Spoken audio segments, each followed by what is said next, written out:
You. After a judge signed the death warrant last week, Menzies' legal team had 7 days to ask the Utah Board of Pardons and Parole for mercy. Board Administrator Jennifer Yim says the state is about to respond. And so at the end of business tomorrow, by then the state will have filed its response.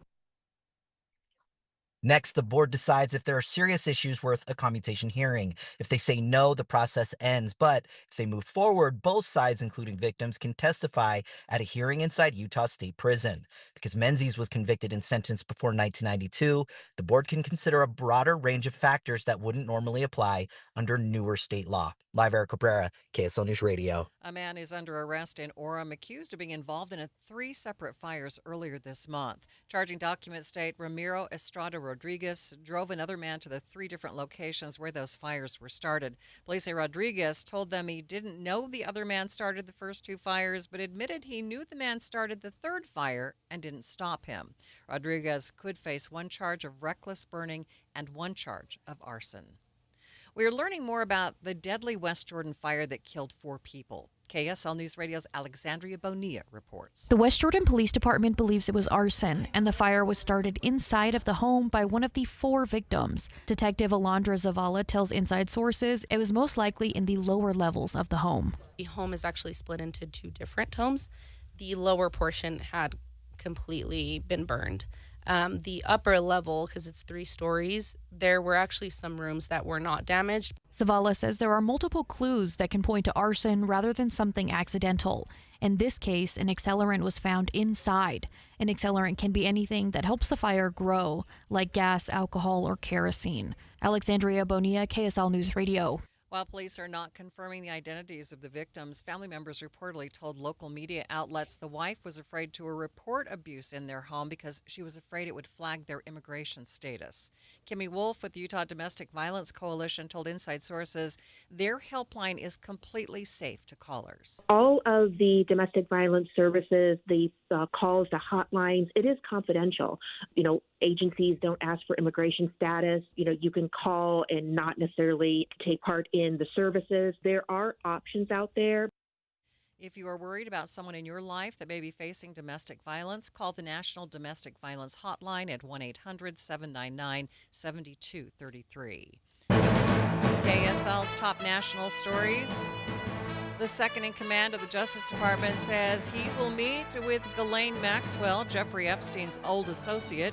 ABC's Catherine Falders has more. We expect this visit to happen in the coming days. She is currently serving a 20-year prison sentence in a Federal Correction Institute in Tallahassee, Florida. So we would expect that the Deputy Attorney General would travel down there to meet with her. I would assume that her lawyer obviously will also be present for that meeting. And the Deputy Attorney General also released a statement saying that they're going to figure out what she has to say and what she wants to tell them.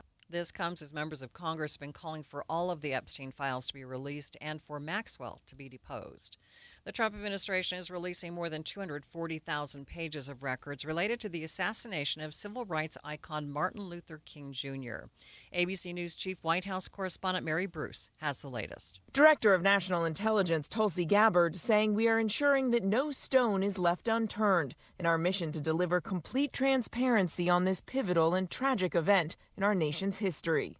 But King's children strongly opposed the release, saying in a statement, we ask those who engage with the release of these files to do so with empathy, restraint, and respect for our family's continuing grief. Some critics say the administration is releasing these as an attempt to distract attention away from the Epstein files. The San Juan County Sheriff's Office says the Deer Creek fire was human-caused and they have identified a suspect. The Sheriff's Office posted the update on Facebook last night, but they said they're not ready to release the name of the suspect at this time. The Deer Creek fire southeast of Moab has burned more than 17,000 acres and is 54% contained. We have more on this story and all you need to know about Utah Fire Watch at kslnewsradio.com. First look traffic. Good afternoon, Ricky. Good afternoon, Maria. Nice and quiet on the Valley freeways. No accidents and no delays. Ricky Meese in the KSL Traffic Center. KSL News Time, 12:05. Nothing says summer like double rewards on your Mountain America Rewards credit card. Get 2 times the points on everything from gas and groceries to travel and home projects. Now through July 31st, 2025. It's the perfect way to stretch your dollar and make summer doubly rewarding. Apply for your Mountain America Rewards credit card at macu.com/double. Loans on approved credit. Offer can change or be withdrawn at any time. Limited time offer. Terms and conditions apply. This is the story of the one. As a safety manager at a manufacturing plant, he does everything he can to keep his coworkers safe. From finding ways to reduce risks to keeping safety supplies in stock. And for that, he relies on Grainger. Grainger offers a broad range of quality products and next-day delivery, so he can always play it safe. Call 1-800-GRAINGER, click Grainger.com, or just stop by. Grainger, for the ones who get it done. Why'd I go to the doctor? One day at the firehouse, I was so lightheaded I could barely stand. Even my crew noticed. Getting checked out was the right call. Turns out I have atrial fibrillation, which increases the risk of stroke about 5 times. Symptoms like irregular heartbeat, heart racing, chest pain, shortness of breath, fatigue, or lightheadedness can come and go. But if it's AFib, the risk of stroke remains. If you have symptoms, contact a doctor. I'm so glad I did. Visit NoTimeToWait.com. Sponsored by Bristol-Myers Squibb and Pfizer. Any Hour Services can make sure your AC keeps you cool this summer. Whether you need a tune-up, repair, or just a second opinion about replacing it, call Any Hour Services or visit anyhourservices.com. Thank you for joining us for Midday. Recapping our top story this hour, a man has been arrested in Orem for his involvement with 3 recent fires this month. KSL News Time 12:06. 2 Utah universities are hoping to start giving out bachelor's degrees that only take 3 years of school. KSL News Radio's Brianna Willis reports. Utah Valley University and Weber State have put forward several degrees for the accelerated program. Deseret News reports they would require 90 credits instead of the usual 120. At UVU, the degrees include emergency services supervision and professional advancement, while at Weber State they're looking at sound production and an integrated degree for politics, philosophy, and economics. The programs will need to be approved by the Northwest Commission on Colleges and Universities. Brianna Willis, KSL News Radio. The Davis School District is going to take a closer look at its dual immersion programs to determine if they should be shut down or consolidated with similar programming at other schools. School board says the number of students enrolled in these programs is dropping. Even if they close down the programs, the board says they will continue to help students learn English. It just might look a little different. The Tooele County School District is coming under fire in a new audit from the state legislature. KSL News Radio's Adam Small has details. The new legislative audit claims the district's test scores and employee morale are not where they should be. The audit found Tooele students performed significantly below their peers in the RISE assessment, which tests elementary and middle school-aged kids in English, math, and science. It also found just over half of their students are scoring above an 18 on the ACT, and that only 79% of their students are graduating, which is about 13% below the state target. The district has since released a statement saying that they are committed to improving and implementing the suggestions made by the audit. Utahns are falling victim to 2 different car insurance scams. KSL News Radio's Don Brinkerhoff explains. The director of the State of Utah Fraud Insurance Division says one of the scams is being run out of Venezuela. The other is a man in Texas who's selling real policies, but he's not a licensed agent, and he's using false information to lower the cost of those policies. We've just got hundreds and hundreds of people that have been victimized by these 2 schemes, and the best way to approach it is just to try to get the word out to help these people buy their insurance through a reputable source. Director Armand Glick says people are being asked to pay for these policies in cash or through WhatsApp. In both cases, the price being quoted is much lower than people would be able to get normally, and that should be a red flag. Don Brinkerhoff, KSL News Radio. Traffic and weather together. It's brought to you by Mountain America's Double Rewards credit card promotion. And what's going on the roads, Ricky? It is a lazy summer day on the roads. Light traffic, good speeds on your valley freeways. If you happen to be traveling I-15, you're looking good in both directions in Weber, Davis, Salt Lake, and Utah counties. Now, you could have some slower speeds southbound I-15 through the work zone as you go from Kaysville down to Lagoon by Burton Lane in the Farmington area. That's to be expected, but otherwise, a crash-free start to our noontime drive on the freeways and our main secondaries. The Good Feet store, supporting you with comfort no matter what the day brings. Find the location nearest you at goodfeet.com. Ricky Meese in the KSL Traffic Center. How about another afternoon below normal? High of only 93, partly cloudy skies, and it'll be a bit breezy. 69 overnight, mostly clear. 93 tomorrow, mostly sunny skies. And Pioneer Day Thursday, 94 degrees, mostly sunny skies. From the KSL Weather Center, I'm Matt Johnson. And a lot of sunshine in downtown Salt Lake City and 84 degrees. Coming up on Midday with Maria Shilaos. A former death row inmate will be getting a new trial, and the Utah County Attorney's Office, I should say, says they will seek the penalty all over again. We will talk about it with KSL's legal analyst, Greg Skordas. That's coming up, streaming live at kslnewsradio.com and on the app for KSL News Radio. Sponsored by At Your Service Pros. We are Utah's news, traffic, and weather station.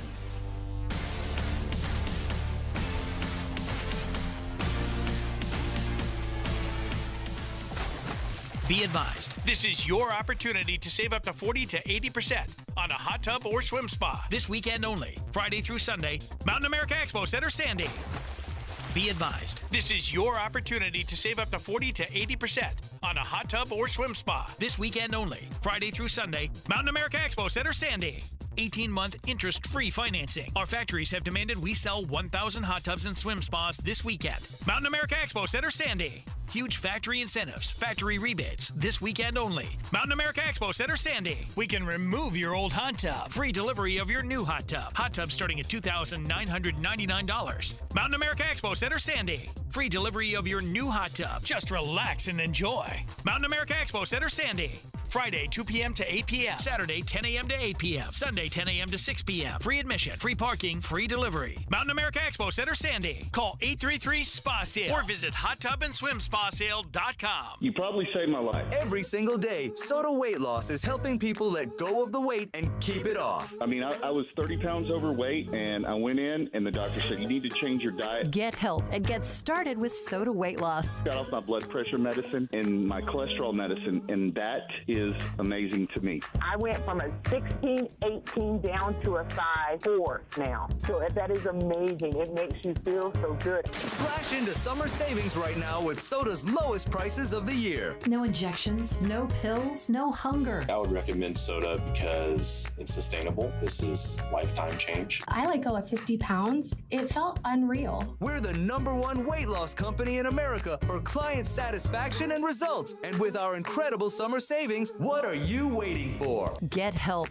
Get results at sodaweightloss.com. That's SOTA weightloss.com. Soda is, say it with me, state of the art. All right, Takis fans. Wendy's knows you love your Takis Fuego chips. So we thought, why not make a Takis Fuego meal with a Takis Fuego chicken sandwich with spicy chicken topped with crushed Takis Fuego chips and creamy corn spread. Plus, it comes with Fuego fries inspired by Takis and a bag of Takis Fuego chips. If we had any more heat, we might start an actual...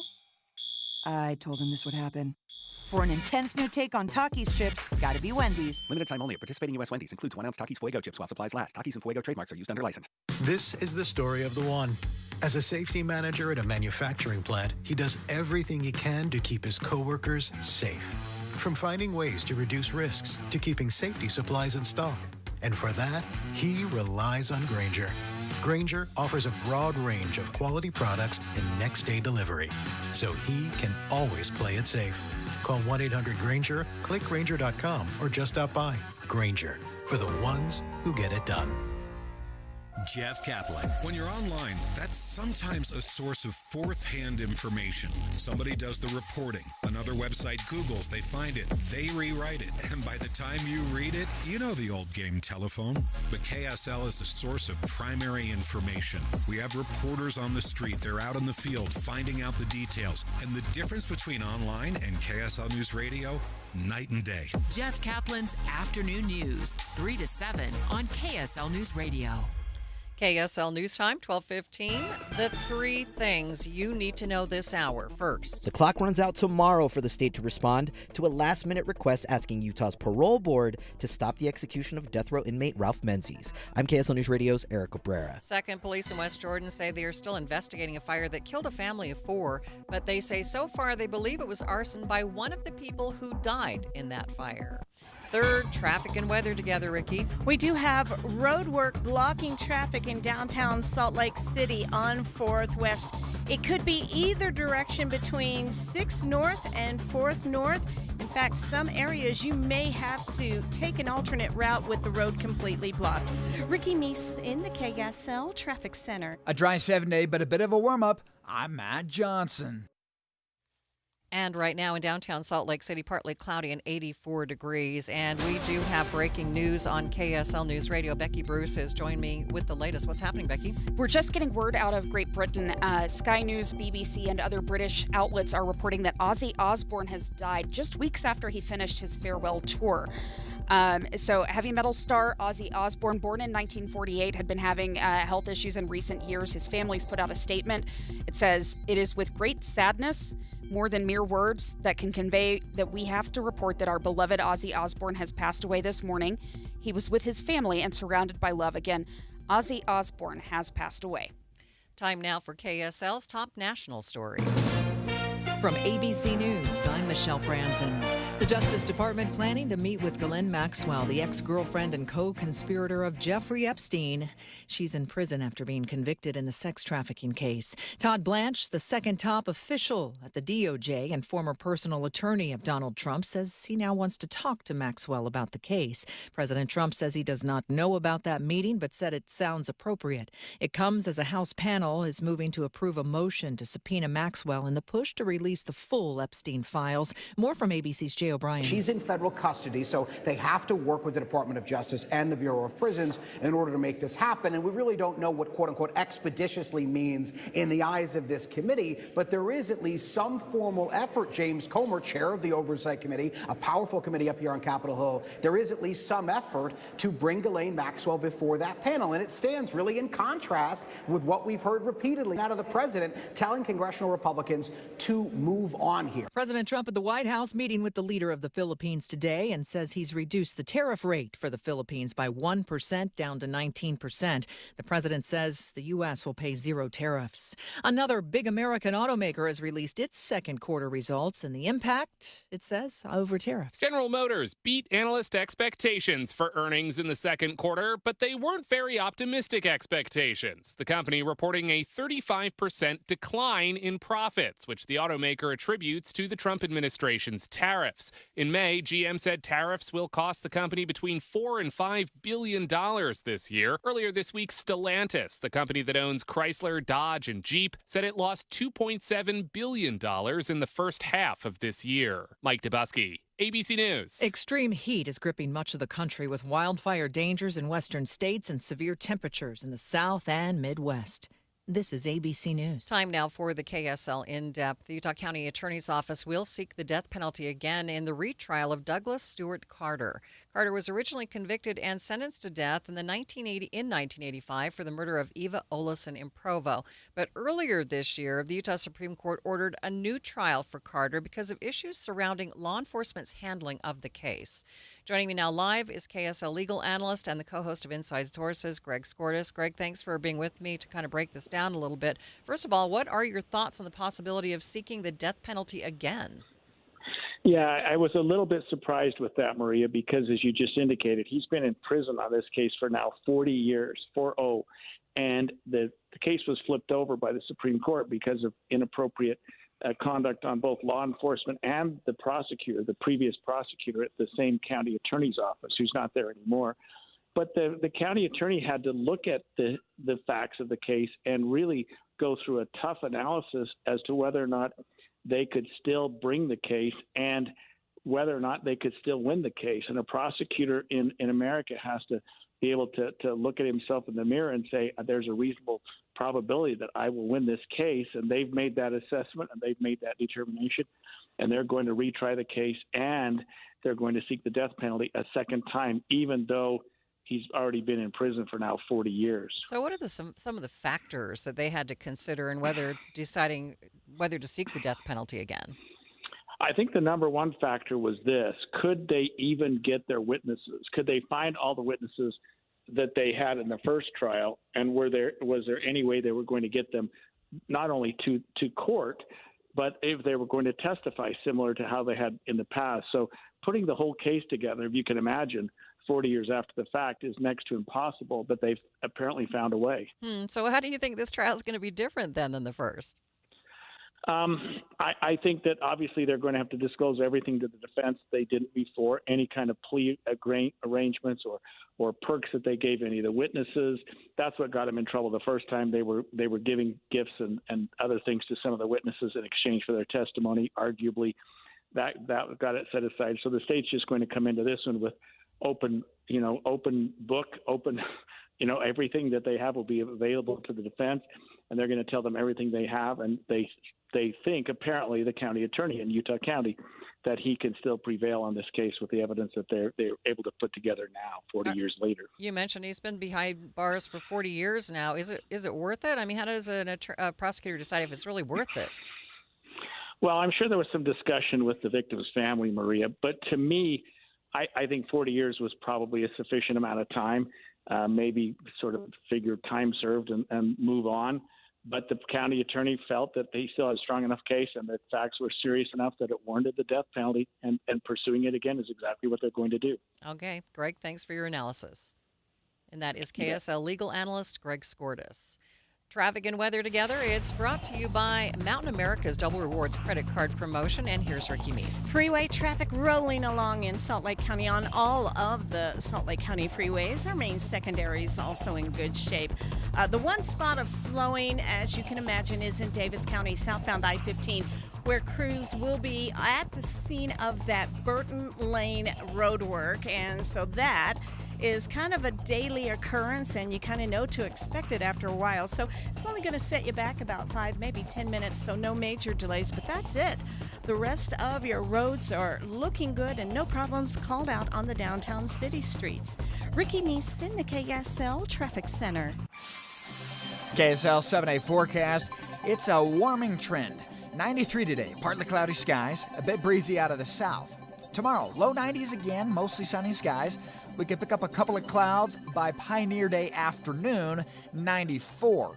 95, mostly sunny skies Friday. Saturday, 96. Sunday and Monday, it's 97 to 98. From the KSL Weather Center, I'm Matt Johnson. And nice sunshine in downtown Salt Lake City right now. And the temperature has risen to about 86 degrees. Not too bad out there quite yet.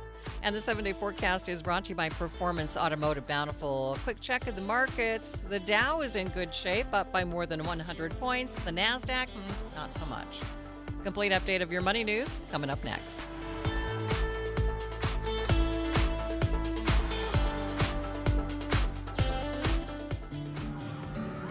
When you take your grandkids to Disney, do they know what's in your investment portfolio?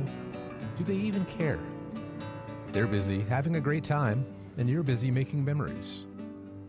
At Galileo Wealth Management, we understand the nuts and bolts of retirement planning, our investments, the stock market, taxes, Social Security, Medicare, and more.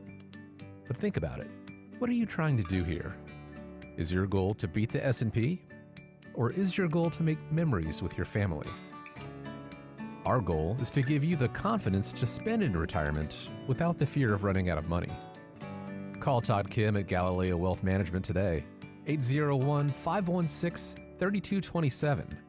That's 801-516-3227, or go online to GalileoWealth.com. Let Todd Kim and Galileo Wealth Management help you make memories, not just money.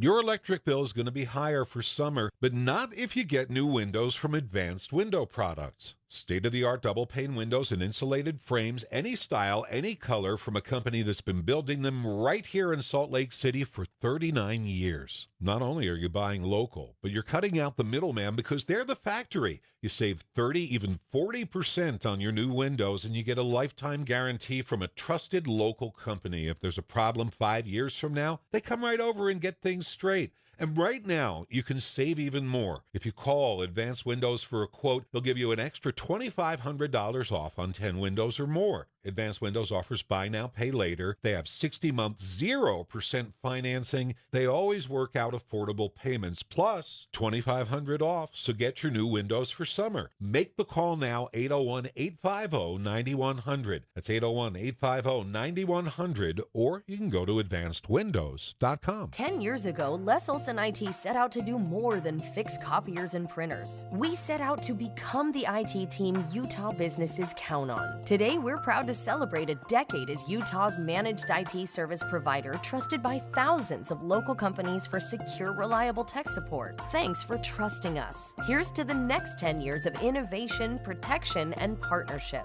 Visit lesolson.com to learn more. Les Olson IT. An emergency can happen any second. Here's a few seconds to think about where you'd go. When you need medical care fast, the closest emergency room is a smart thing to know. Common Spirit Health ERs are your direct path between feeling scared or uncomfortable and feeling better. Find emergency care in your neighborhood at mountain.commonspirit.org. KSL News Time 1225. Target is ending a policy that allowed customers to match prices with its competitors. Starting on July 28th, Target will no longer price match with places like Amazon and Walmart. More from ABC's Janae Norman. While most retailers have ended price matching over the years, some still do, including Best Buy, Home Depot, and Lowe's. This comes as Target is struggling with a sales slump at its nearly 2,000 stores in the U.S., an ongoing boycott of Target dramatically impacting foot traffic and sales in stores. The company missing its first quarter revenue estimate and cutting its full year outlook, also citing tariffs as a contributing factor. Still, if prices are lower on Target.com than they are in store, customers could still get the lower price. Watching Utah's money, Amazon is quietly hiking prices on hundreds of essential items. Wall Street Journal says there has been an average about a 5% price hike on at least 1,200 low-cost items. That includes deodorant, protein shakes, and pet care items. Costco is making the switch from Pepsi to Coca-Cola. Fox Business says food courts should be making that switch this month. The retail giant actually switched to Pepsi back in 2013, so it's now returning to its roots. Summerween is all over TikTok. It's a trend of people celebrating the fall holiday a little early. It also has people ready for fall-themed menus and pumpkin spice lattes.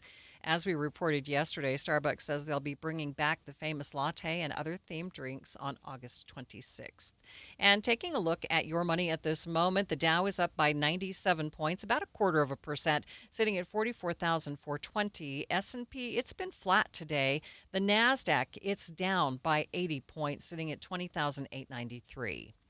Scientists are about to get a closer look at a phenomenon that has captured the imagination of humans for millennia: the Northern Lights. It starts with a rocket launch today. As part of a mission called Tracers, a pair of research satellites is to be hoisted into space today. Once in orbit, one satellite will trail behind the other, both moving at over 16,000 miles per hour and studying the solar wind. That's the source of the Northern Lights, but also potentially damaging to electrical and communication systems on Earth. That is ABC's Jim Ryan reporting. Listen to KSL for the new and traditional content you've always loved. There's the new Inside Sources, expanded from 9 to noon, and new expanded news coverage with Maria Shilaos on midday, noon to 3. And of course, the news and weather from voices you love, mornings and afternoons. Here are new traditions and the familiar ones on KSL News Radio, 102.7 FM and 1160 AM.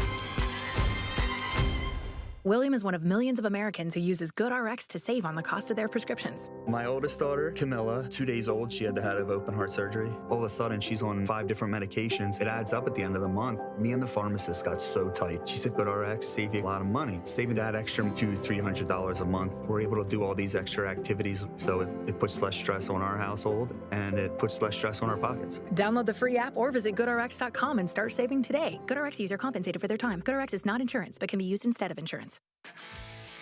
This is the story of the one. As a lineman, he does whatever it takes to keep the power on in his community. And he wants a partner like Grainger who does the same. Grainger offers the professional-grade products he needs, from voltage detectors to harnesses to hard hats, plus fast, dependable delivery, so he can rise to every challenge. Call 1-800-GRAINGER, click Grainger.com, or just stop by. Grainger, for the ones who get it done. Traffic and weather together. It's brought to you by Mountain America's Double Rewards credit card promotion. Here's Ricky Meese. If you're going to be in the downtown area, you may want to avoid 4th West. There is road work, and it can be in both directions. And sometimes the road is even blocked off to traffic going southbound at 5th North. So 4th West between 6th North and about 3rd North is under construction. It's kind of a mess there. If you're traveling any of the Valley freeways right now, much better looking than what you'll see on 4th West. You have good speeds and no accidents or other problems. Ricky Meese in the KSL Traffic Center. Calling for partly cloudy skies by afternoon, 93 the high, and a little bit breezy out of the south. 69 overnight. We'll jump back to 93 tomorrow, mostly sunny skies. Headed into Pioneer Day, 94, mostly sunny. From the KSL Weather Center, I'm Matt Johnson. Not too bad. A lot of sunshine, 86 degrees in downtown Salt Lake City, St. George at this hour. A bit warmer at 93 degrees. If you need a cool spot, take a look at, Evanston's at 75 at this hour. Park City, 72.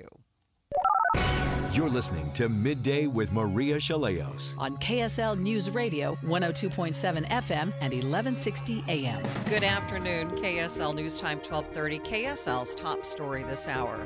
The future of a major disability research and training center here in Utah is now uncertain now that federal government is considering cutting their core funding. We're trying to figure it out. Matt Wappett is the executive director of the Institute for Disability Research, Policy, and Practice at Utah State University. We provide training for teachers.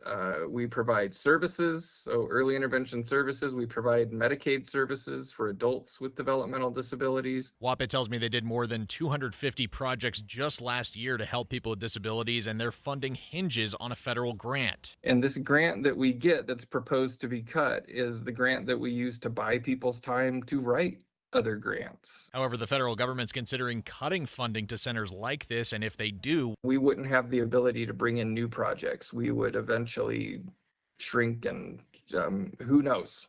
Who knows? Hopefully not go away. Wappett says they have received funding through June of next year, and Congress is expected to decide on these proposed cuts by the end of September. Adam Small, KSL News Radio. A Utah Food Justice Group says families are already panicking about losing access to SNAP benefits next year, and it's driving up demand for local meal programs. Jeanette Padilla Vega, president of the Food Justice Coalition, says it's putting a serious strain on small nonprofits like hers. We're starting to see people be really concerned, I would even say panicked, around what SNAP services are going to look like next year when, funding cuts begin.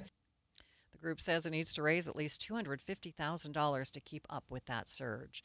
KSL's top national stories. President Trump met with the president of the Philippines today and said on social media that imports coming into the U.S. from the Philippines will face a 19% tariff. ABC's Karen Travers has more. The president also was taking some questions on trade issues and the specific relationship between the United States and the Philippines, and did say that he wanted to try to strike a trade deal, which is notable because the president has been indicating for weeks that once he had sent these letters out to countries, that was going to be the deal. The Philippines got one. They were told their tariff rate on August 1st would be 20%, but now he's indicating there potentially could be some room for negotiations. He says U.S. imports into the Philippines will have no tariffs.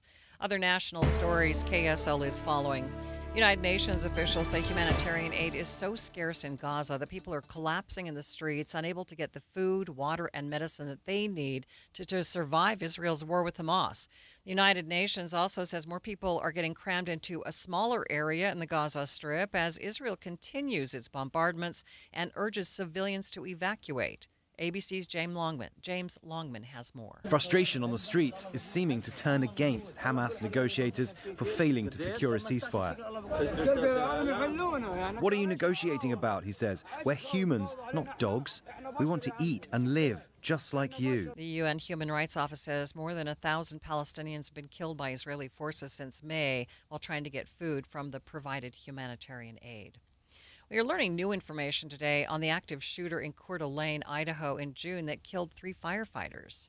This is what it sounded like as the shooter, Wes Rowley, opened fire on medics who were trying to extract the shot firefighters. The audio just released by Kootenai County Sheriff Bob Norris. The sheriff revealing Rowley had walked into a fire station in May asking to become a firefighter, and he got angry when he was told it was a long process, and that in June he drew in the firefighters to kill them. This was a premeditated ambush, a pure act of evil. In Rowley's apartment, investigators revealing they found drawings appearing to depict his plans to kill the firefighters at that trailhead. Alex Stone, EBC News. Police have arrested 3 men they believe were involved in a double stabbing at a quinceanera party in Heber City over the weekend. KSL.com reports David Zervasio, Christian Zervasio, and Johnny Zervasio were each booked into Wasatch County Jail on multiple charges, including attempted murder and aggravated assault. Police say they are still looking for 2 other people involved in the stabbings. Jumping off a bridge, fishing, or just hanging out on a bridge in Lehi could soon be illegal if a proposed city ordinance is passed tonight. KSL News Radio's Randall Jepson has more. In 2018, a 16-year-old died doing a backflip off the old iron bridge into the Jordan River. And Lehigh City says that's just one of numerous examples of people getting hurt. And a quick search on YouTube shows bridge jumping. Even on that same bridge, it's still popular.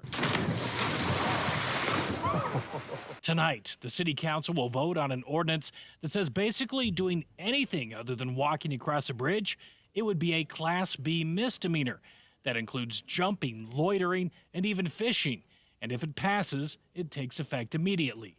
Randall Jepson, KSL News Radio. Ogden fire crews had to respond to an unusual call today. So much rotten meat abandoned in a building that the smell has become a big deal. We anticipate maybe a day or two of the smell, so they should dissipate over the next day or two. But we made sure that it was safe for the cleanup company to go in and start cleaning up the perishable material. Ew.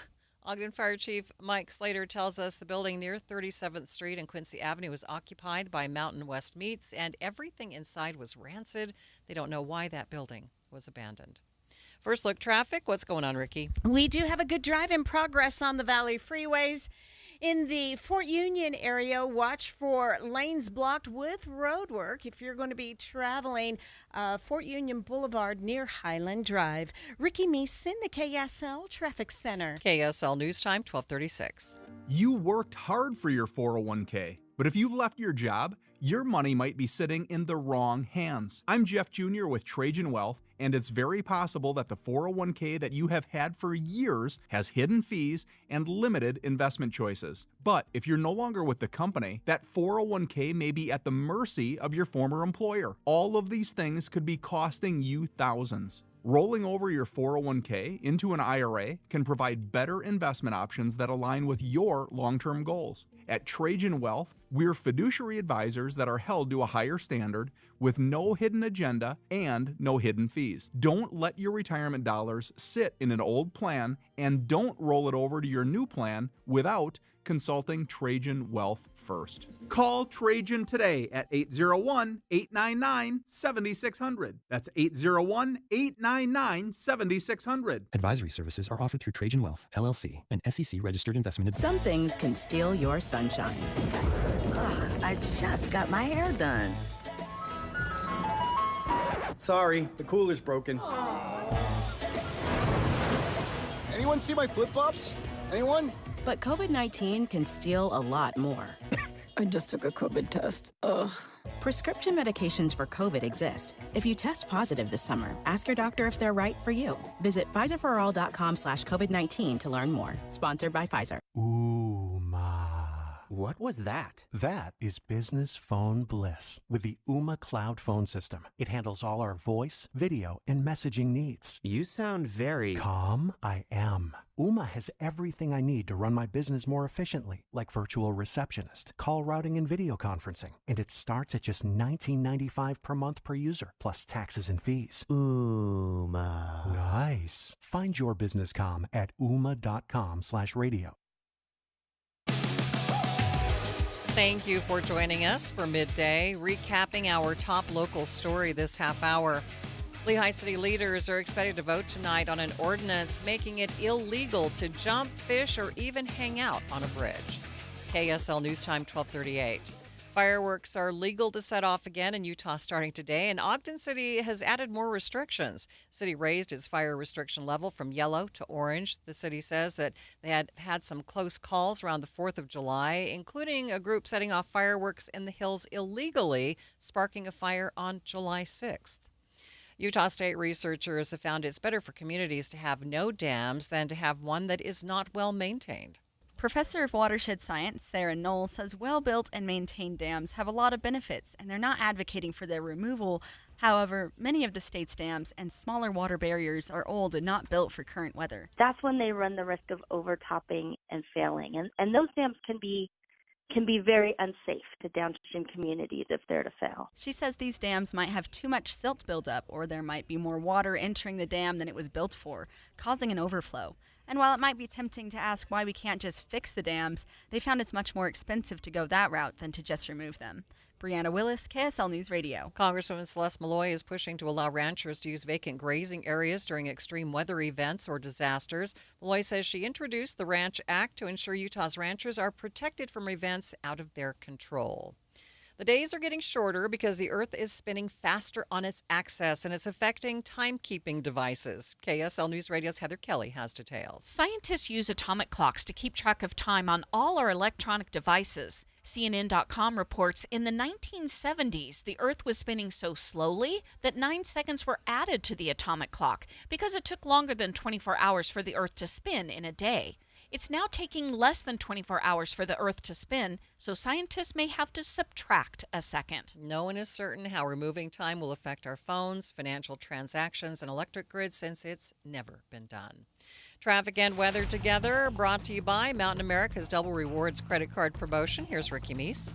If you're traveling I-15, 215, I-80, and the 201, no problems reported, and traffic moving right along. It's been pretty quiet out there. That's the good news. So freeways look good in Salt Lake County as well as our main secondaries in Davis County.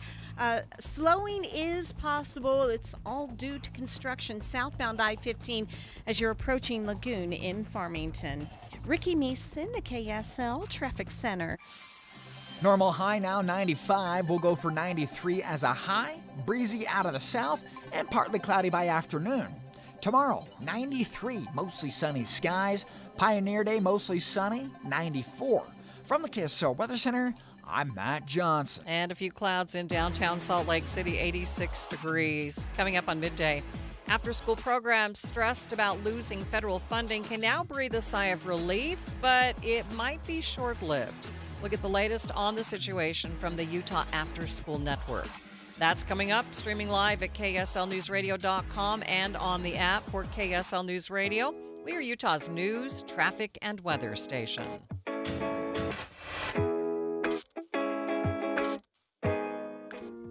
At Trio Senior Living, older adults aren't slowing down.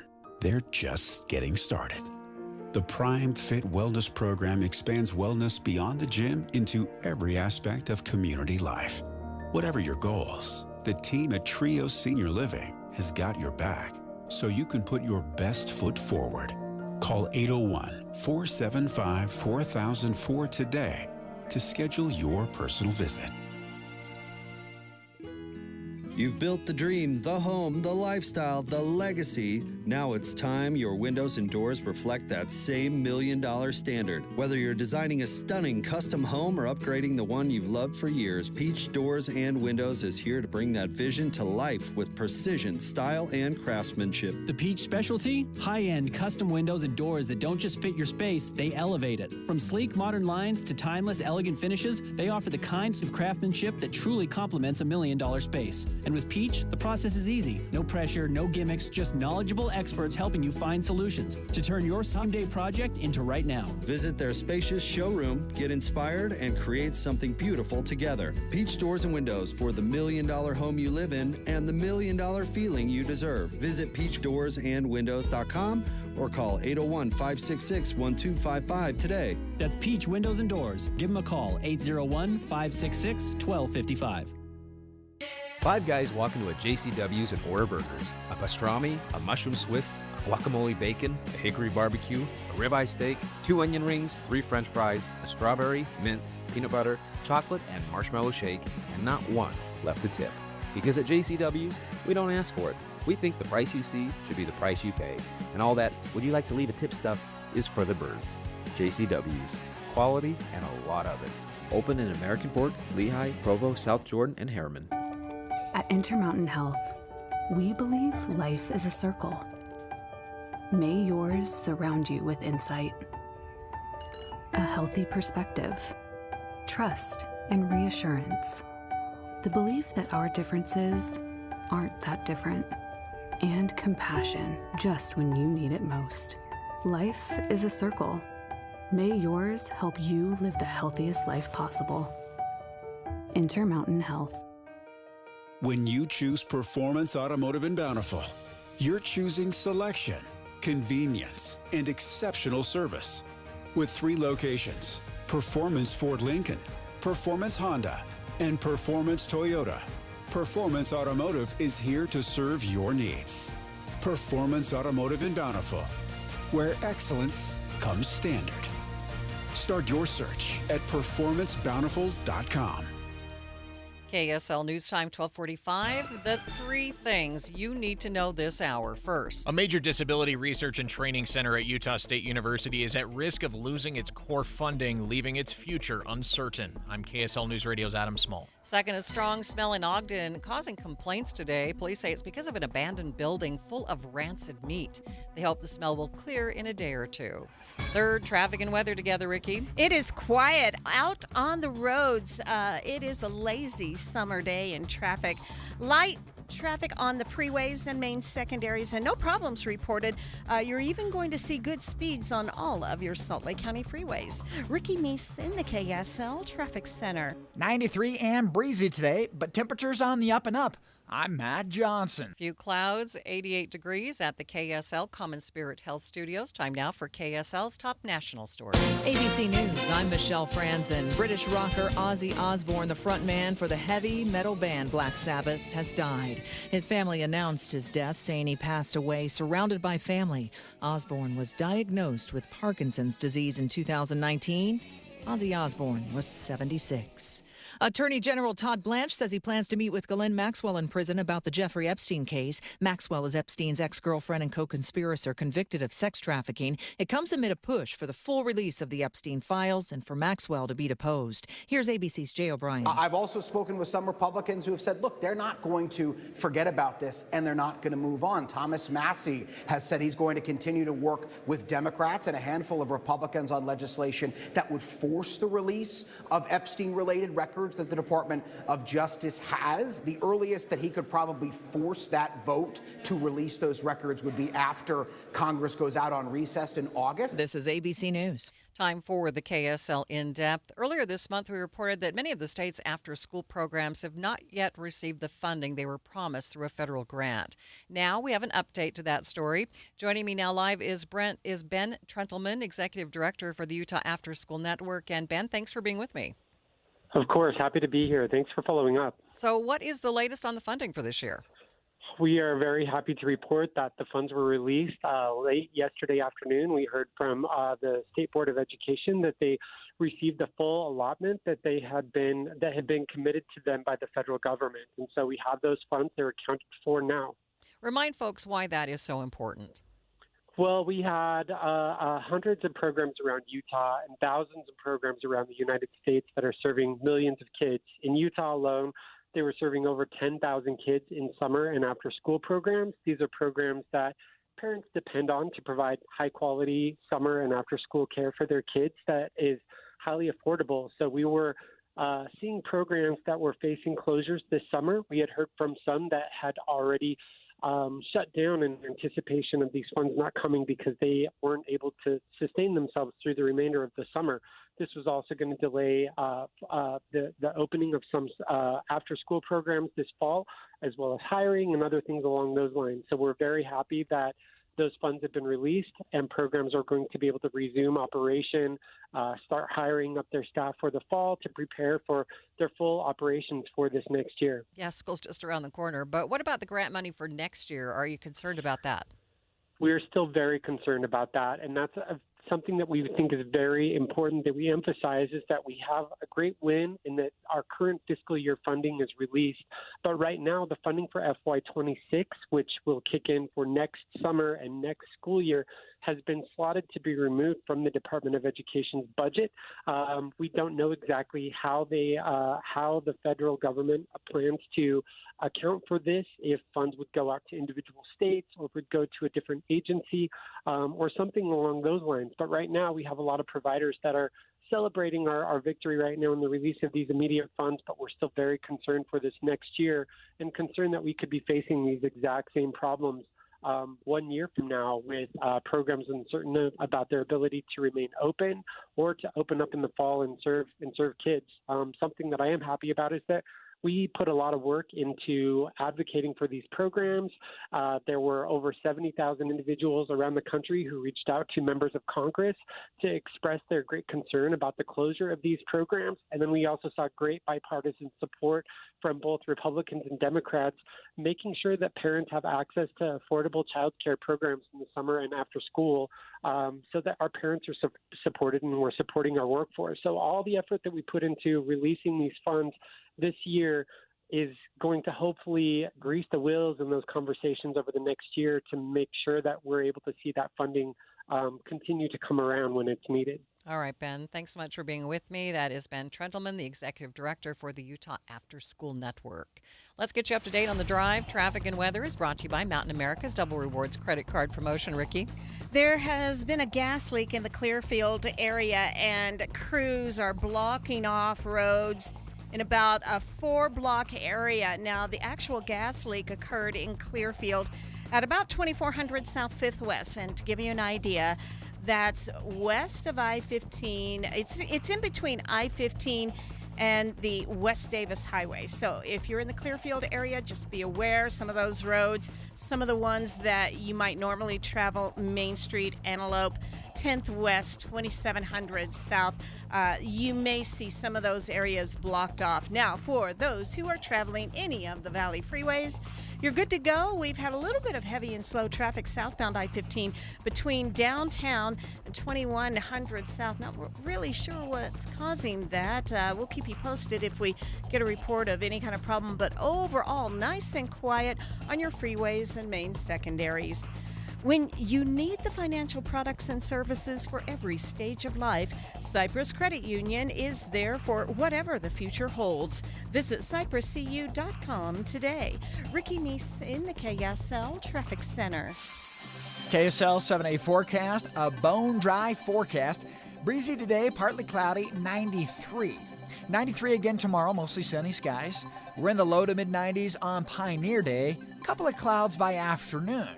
Mostly sunny and 95 on Friday. Saturday, Sunday, 96 to 97, sunshine. Next Monday, we've got 98 with plenty of blue sky. From the KSL Weather Center, I'm Matt Johnson. And it's partly cloudy, 88 degrees in downtown Salt Lake City. The 7-day forecast is brought to you by Performance Automotive Bountiful. Quick check of the markets at this hour. The Dow is doing well, up by more than 160 points. A complete update of your money news is coming up next.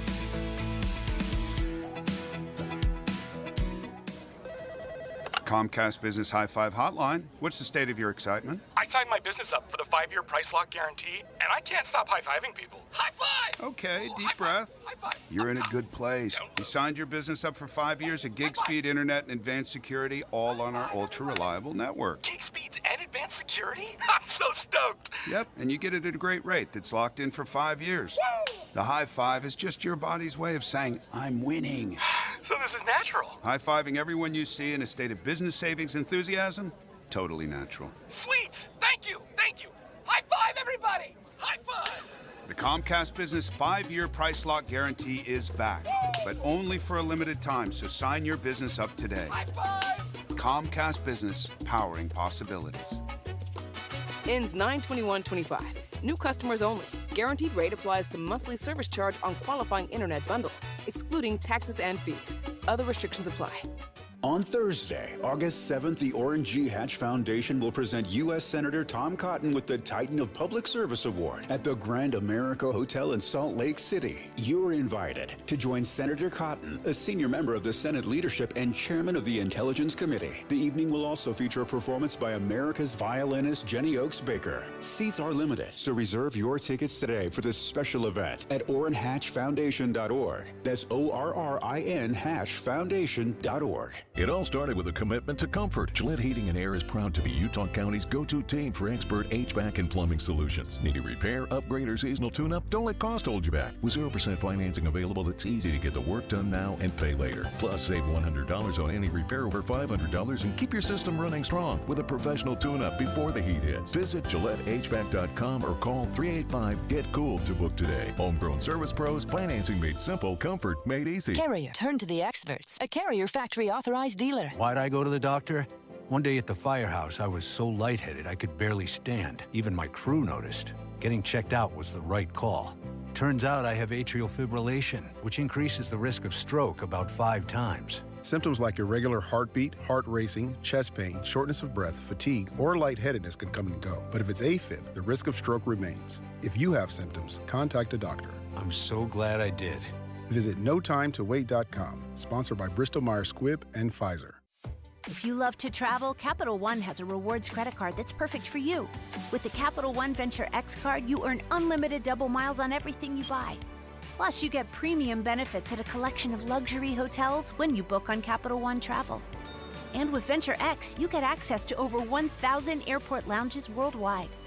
Open up a world of travel possibilities with the Capital One Venture X card. What's in your wallet? Terms apply. Lounge access is subject to change. See CapitalOne.com for details.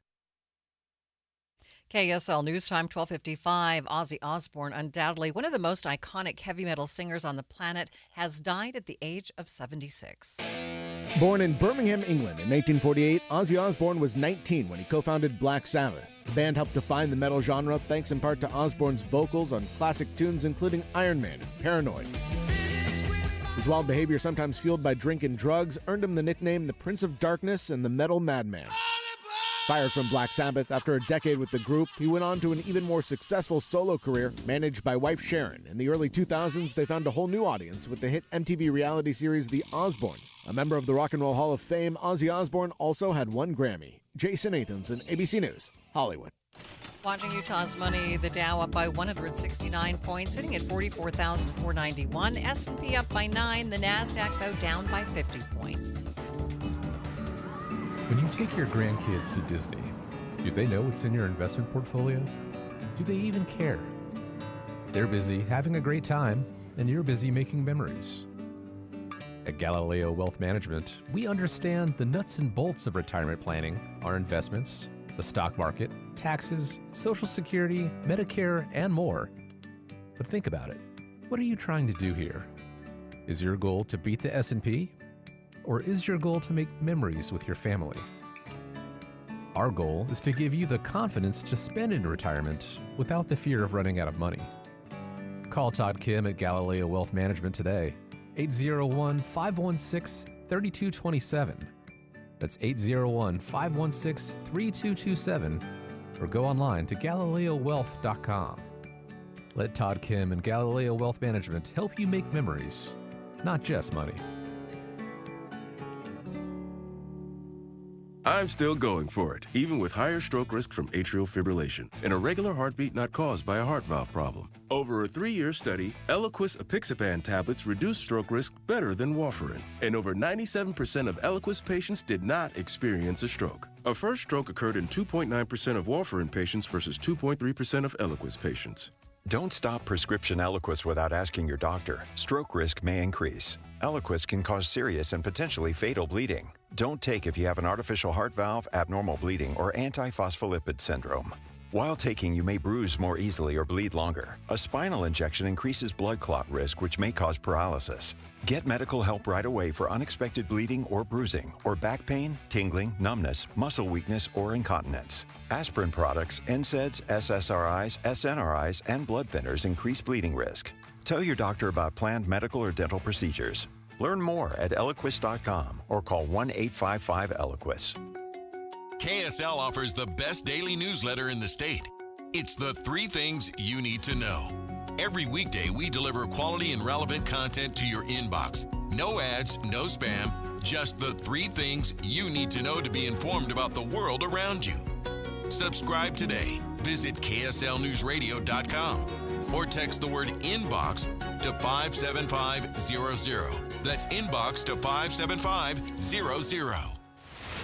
Traffic and weather together. It's brought to you by Mountain America's Double Rewards credit card promotion. And here's Ricky Meese. All clear and quiet on the Valley freeways. We do have roads closed in Clearfield due to a gas line break. This is near 2400 South 5th West. North Davis Fire Department is asking you avoid the area for the next few hours, and it's about a 4-block radius where you need to find an alternate route. Ricky Meese in the KSL Traffic Center. KSL FM Midvale. KSL Salt Lake City. From the KSL Common Spirit Health Studios, this is KSL News Radio. Utah's news, traffic, and weather station. A family of 4 killed in a West Jordan house fire. Police think it was set intentionally. In regards to the cause, we are still investigating that, but we do believe that there was someone directly inside that caused the fire. An explosion happened, and that's why externally as well as internally, that was the way that the crime scene looked. The time is 1 o'clock on Tuesday, July 22nd. It's midday.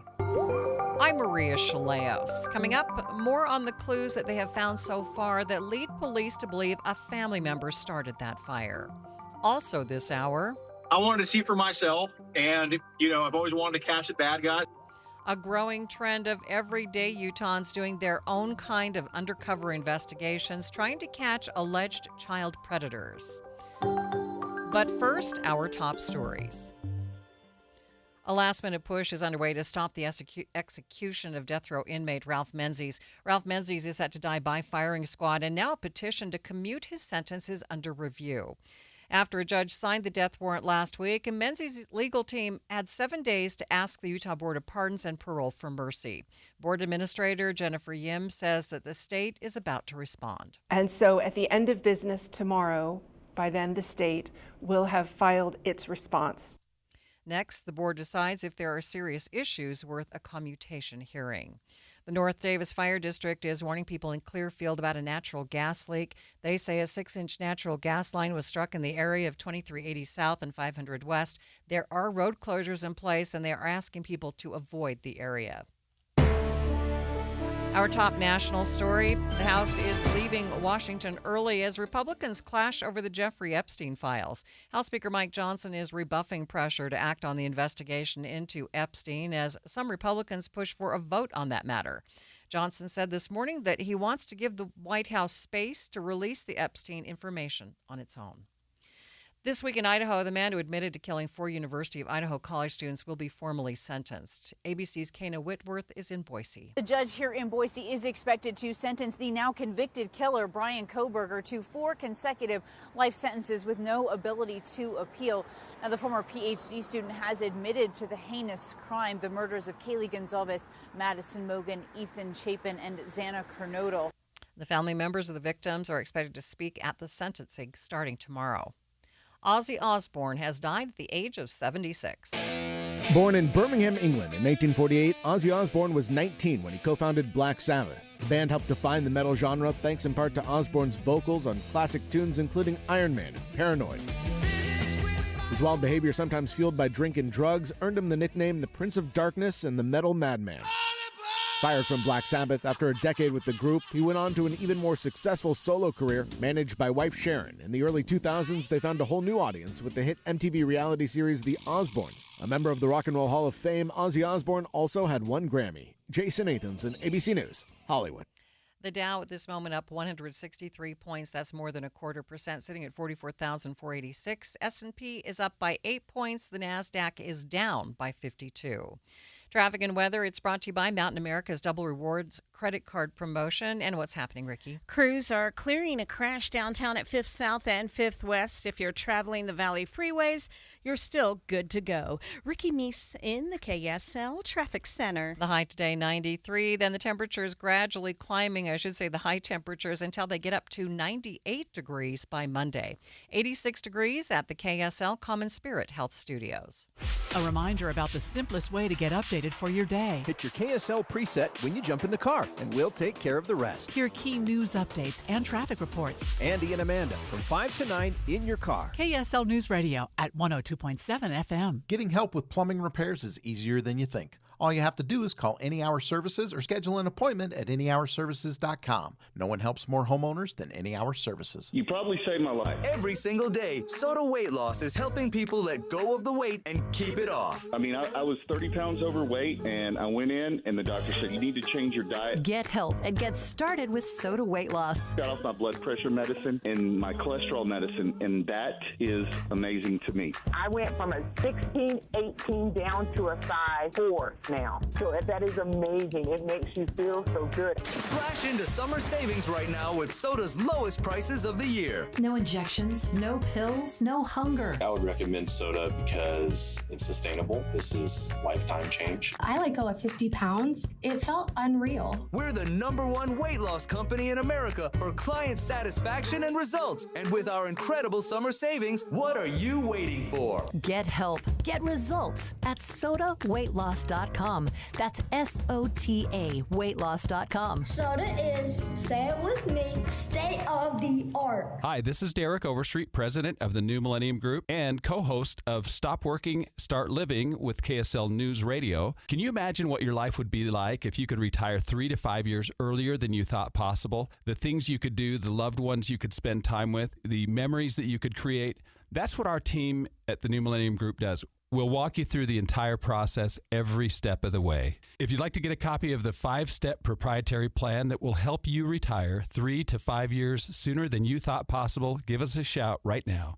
888-999-6370. That's 888-999-6370 or utahsfinancialplanner.com. Listen, most of our listeners right now have a tax problem, not a money problem. There's not enough money in Social Security Medicare as it is. Let us show you how you can significantly reduce your taxes. That's 888-999-6370, 888-999-6370, or utahsfinancialplanner.com. A family of 4 killed in a house fire. Police investigating the entire incident as arson. Thanks for tuning into Midday. I'm Maria Shilaos. This hour, West Jordan Police and Fire worked to wrap up their investigation into the fire that broke out Friday mid-morning. They say based on the investigation so far, the fire was set intentionally.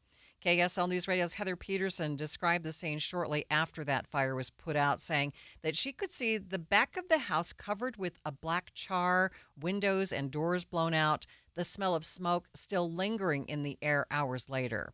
Today, I spoke with West Jordan Police Detective Alondra Zalava to get the latest updates on the investigation. Give us the very latest on what the investigation has found so far in this house fire. So we are still doing the investigation. It is ongoing. We've made contact with several people directly related so that we can communicate some of our findings. As of right now, because it is ongoing, there's only so much that we can release. But we have been able to isolate that it was an isolated arson in regards to this particular family. So we don't believe that there is any risk or there's anybody else additionally that we're looking for. Unfortunately, everybody that was involved in the arson has passed away. We have provided that information to the families, but in regards to identifying the individuals, that is something that is ongoing, which is why we're not releasing any names at this time. We would like to have them fully verified and identified before we give any names, just so that we're not providing false information to the public. At this point, do you believe it was someone in the home that started that fire? We do believe that it was something that occurred inside of the residence, yes. Okay. When somebody looked at that home from the outside, it was just, it looked like an explosion. Mm-hmm. What happened here? So funny that you say explosion.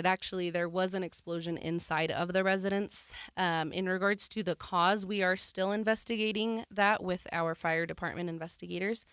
So we don't I'm not able to release that information at this point. But we do believe that there was someone directly inside that caused the fire. An explosion happened, and that's why externally as well as internally, that was the way that the crime scene looked. Right. Have you ever seen anything like this before? I mean, it looked very dramatic from my point of view. Right. I personally have not seen anything like this before. I can't speak for any of the other detectives, but it definitely was something very, very difficult to see. So does this mean there was an accelerant used, some major type of, I don't know what to call it? Because I'm not a fire investigator, I don't know exactly what was utilized, so I wouldn't be able to answer that. Okay. So when you go into a crime scene like this, how do you start and what do you look for? I mean, how do you know that it's an arson, right? Right. So as detectives with the police department, we investigate more so the criminal side of things, right? And trying to determine if this was a criminal act that occurred.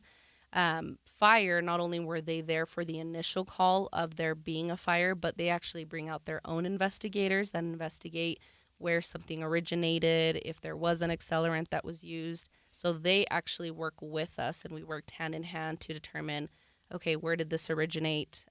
What are some of the things that they look for in regards to, is there more than one location of where this could have originated? Is there, any signs of it being criminal? And if it does go into that level, then they'll kind of rely on us to say, okay, yes, this is something that we would like to also investigate, because it does look like it couldn't have been accidental, or it could have been accidental. So that's why we work with the fire department, so they can help us determine, is it accidental or is this something that's criminal? Yeah. In this day and age, how do you use technology? We know everybody has cameras on the outside of their homes, right? Right. And that was actually something that was beneficial in this investigation, is there were a lot of residents near the area that had camera footage, as well as bystanders that were actually recording the incident.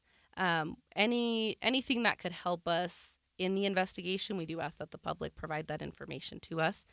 We actually do have a lot of details right now in regards to officers were able to canvass the area, get that footage, and it did help with the initial details of the case when we first arrived. Had officers ever been called to this home before? I do not know if that was a contender in this case. I didn't look up the history of the home personally, so I do not know. Right. It's one of those things like how could this happen? Why would this happen? What was going on there? Right. Is there any information that you can give us at all? I can say there will be an update that's coming either later today or later this week. As of right now, because it is ongoing, I would have to go back and speak with the initial officer to see if there's any details that we're ready to release. Okay. When you say it's ongoing, what is still happening? So, like I mentioned, with it being an arson, there are things that we would like to see in regards to the identification of the individuals, which is why we weren't releasing the names. It's just due to, until we're able to verify who these individuals are, we can't close a case. So we still have to have that process of verifying, okay, are these the people that were there? Because that can help articulate some of the things that we've heard maybe from neighbors or friends. But until we verify that these are these individuals, we can't say those stories line up with the individuals directly involved. Right. Any final thoughts for us? Really, it's an arson, so we do ask that the public, if they have any information on anything that could be helpful towards this case, to please contact us. And we are working with the medical examiner's office to get them identified. A lot of things that do not change even in an arson are dental records. So if there is anybody that's aware of them going to a particular dentist or an orthodontist, that is information we're looking for. So if someone can reach out and let us know, that would be amazing. All right. Thank you so much. Thank you. West Jordan Police Detective Alondra Zavala with that update. Yesterday, KSL News Radio's Becky Bruce spoke to Midday about the memorial growing in front of the home. The memorial in front of the home is just heartrending. There are balloons. There are dozens and dozens of roses. In fact, one bouquet I spotted was white roses that looked like maybe there were at least 50 flowers in it. And then all of these stuffed animals, Maria. There were teddy bears. There's a stuffed rabbit. There's stuffed dogs, and a Hello Kitty doll. There's all kinds of stuffed animals there, and I think that speaks to that 2 of these victims were at least minors. We don't know how old exactly, but the neighborhood is clearly affected. The crazy thing here is on the front of the house, if you didn't know that there had been some kind of a blast there, you'd be wondering, why is there a memorial here? What's that all about? You go around to the back side of the house, which faces kind of a main road, and the windows have been blown out, the doors have been blown out, there's plywood everywhere, there's char marks everywhere, and it's a completely different story. So obviously quite a violent situation there. We know that there were 4 victims total. We know that 2 of them were adults, 2 of them were children, a man, a woman, a boy, and a girl. And we think that police tell us that one of the people that died in the fire likely was the person who started it. We will continue to follow this story and bring you updates on air and online at kslnewsradio.com. Stay with us. We'll be back with more on Midday in just 60 seconds. All right, Takis fans. Wendy's knows you love your Takis Fuego chips. So we thought, why not make a Takis Fuego meal with a Takis Fuego chicken sandwich with spicy chicken topped with crushed Takis Fuego chips and creamy corn spread. Plus, it comes with Fuego fries inspired by Takis and a bag of Takis Fuego chips. If we had any more heat, we might start an actual... I told him this would happen. For an intense new take on Takis chips, gotta be Wendy's. Limited time only at participating U.S. Wendy's. Includes 1 ounce Takis Fuego chips while supplies last. Takis and Fuego trademarks are used under license. Why'd I go to the doctor? One day at the firehouse, I was so lightheaded I could barely stand. Even my crew noticed. Getting checked out was the right call. Turns out I have atrial fibrillation, which increases the risk of stroke about 5 times. Symptoms like irregular heartbeat, heart racing, chest pain, shortness of breath, fatigue, or lightheadedness can come and go. But if it's AFib, the risk of stroke remains. If you have symptoms, contact a doctor. I'm so glad I did. Visit notimetowait.com. Sponsored by Bristol-Myers Squibb and Pfizer. Utah infrastructure is starting to show its age in many places. One of those are our dams. And a report from researchers at Utah State University says the state needs to start analyzing and removing dams, especially those that have not been maintained. The report saying in many places it's better to have no dam than a failing dam. Utah State professor Sarah Knoll is the lead author of the report. She tells KSL News Radio's Brianna Willis that there are many dams that we want to keep and those that are in good condition. Dams keep us safe also. So the dams that are doing a good job, that are maintained and they're operated well and they're in good condition, and they're well designed, those are dams that we want to keep. But a lot of our dams aren't in that condition, and certainly our smaller barriers aren't in that conditions. And those are the ones that can become sometimes useless or obsolete and sometimes even unsafe. And those are the ones that we'd be better off. You know, our communities would be safer sometimes, and our ecosystems would be healthier if we got rid of them. A recent report from the American Society of Civil Engineers says only 52% of the dams in the state of Utah are in satisfactory condition. Professor Knoll says that there are a few different types of dams and other water barriers that need to be examined. First is thinking about small barriers, so things like culverts under roads that maybe are not maintained for a long time. Maybe nobody even knows who put it in or who owns it. Or small diversion dams. Sometimes these were built 100 years ago and really just nobody's paying attention to them. As things, back up behind them, then they could fail and maybe wash out a road. And so those wouldn't be often too dangerous, maybe flood some properties. Often they're around in open space or high up in the mountains. And so, it's not too much of a safety thing, but they're needless.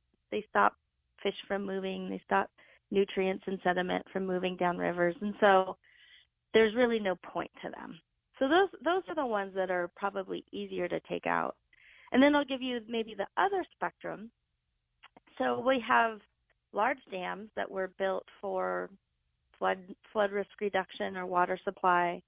Sometimes they've filled with sediment and they don't have as much storage space. Sometimes our storms are changing, so we're getting a lot more precipitation in a shorter amount of time, and our dams just weren't built for those conditions. So in those cases, if say we were to get a storm that is outside the design specifications, or maybe there's silt and the dam can't hold as much water as it should, that's when they run the risk of overtopping and failing. And those dams can be very unsafe to downstream communities if they're to fail. In the report, they say it would be much cheaper to remove these old dams rather than retrofit them. We're getting a better picture of what happened when a SkyWest Delta flight almost collided with the B-52 bomber on Friday. More on the investigation in just a moment. But first, it's KSL Traffic, brought to you by Mountain America's Double Rewards credit card promotion. Ricky? We do have debris on the road and a vehicle over to the right shoulder on I-15. It's between downtown and about 1300 south, but out of traffic. It's not causing any slowing now. And downtown drivers watch for the cleanup of a crash at 7th East and 3rd South.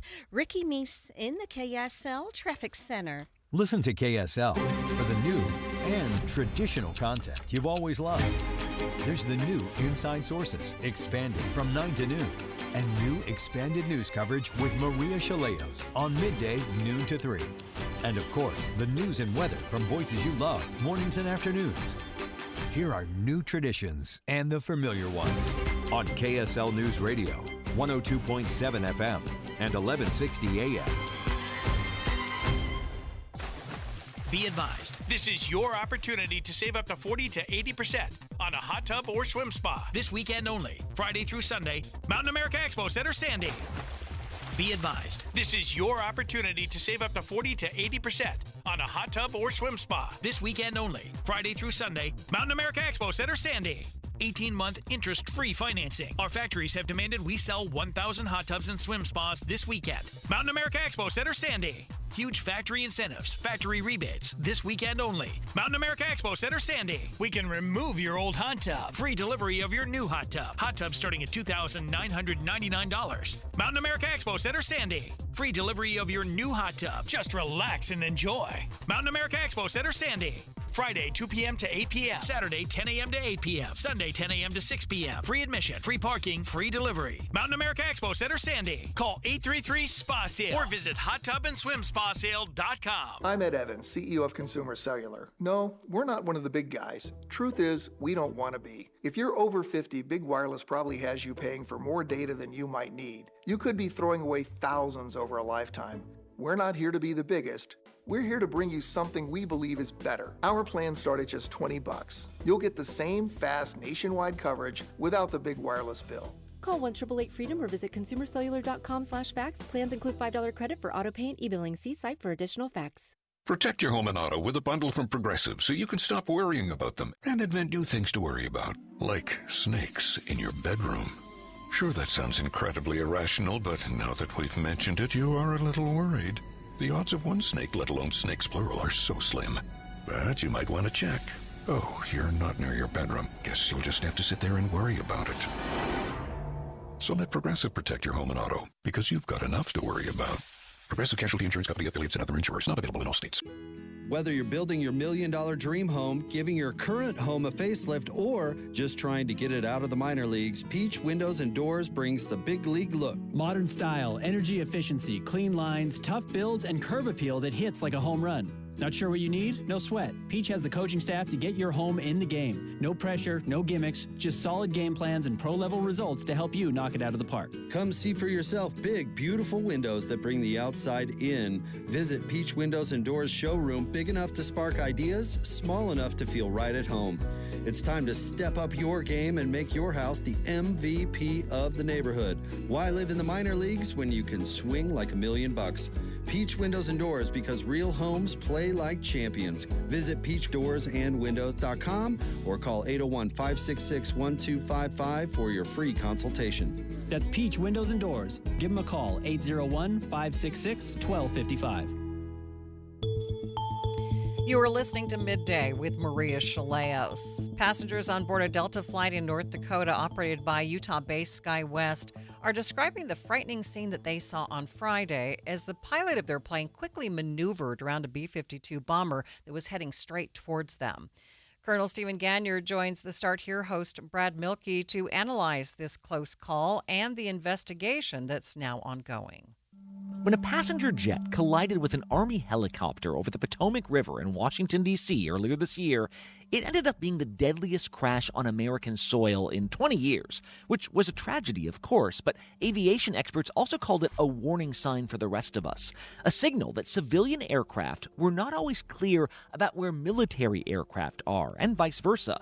Federal authorities ordered major reviews. Helicopter routes along the river have been suspended. Well, over the last 24 hours, we're now learning more about a Delta regional jet pilot who apparently made a sharp turn to avoid a B-52 bomber in North Dakota. Let's go to Colonel Stephen Ganyard, former Marine fighter pilot, now an ABC News contributor. Colonel Ganyard, this happened over the North Dakota State Fairgrounds. Basically, you had a military flyover happening. What happened with this civilian airplane? Yeah, Brad, we don't know exactly what happened, but what we do know what happened in the cockpit of that regional jet is that the pilot was on final approach to Minot International, which is the local airport there in Minot, North Dakota, and he looked out the window and saw something he didn't expect to see, which was a B-52 near him at very high speed. So obviously he probably had some choice words, and he said he aggressively maneuvered his airplane out of the way of what he thought was a potential collision course with this B-52. For those of you on the right-hand side, you probably saw the airplane kind of sort of coming at us. Nobody told us about it. And the pilot came on the intercom shortly thereafter and explained why he aggressively maneuvered. Sorry about the aggressive maneuver. It caught me by surprise. This is not normal at all.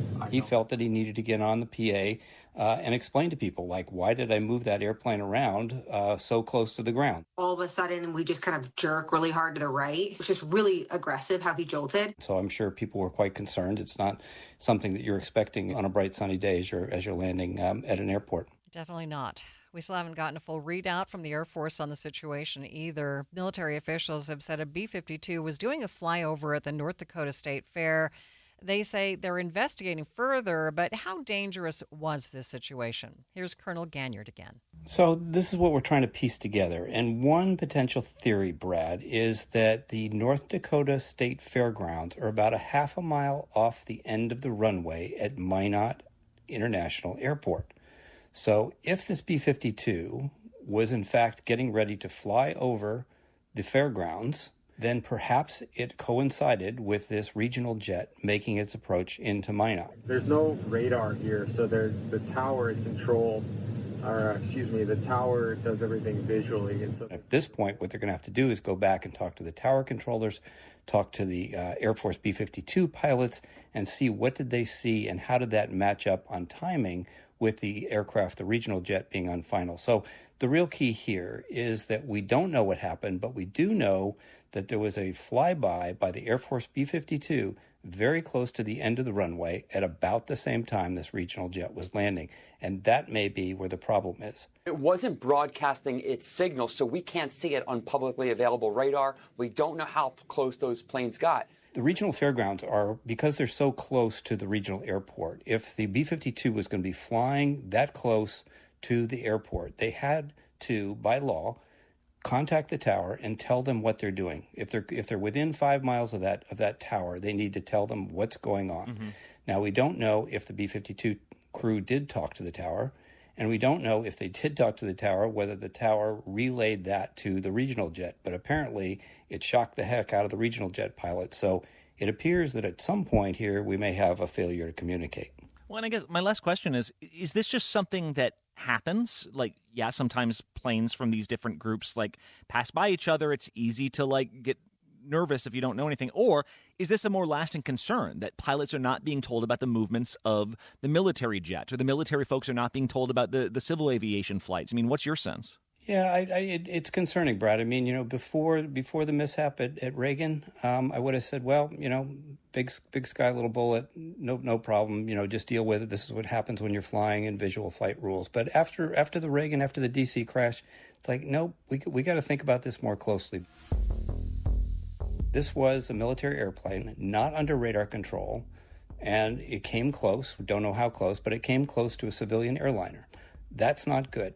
We need to be able to take all the lessons we learned from Washington, D.C. and apply them across the board, even when they don't exactly fit. All right. Colonel Stephen Ganyard, thank you so much. Thanks, Brad.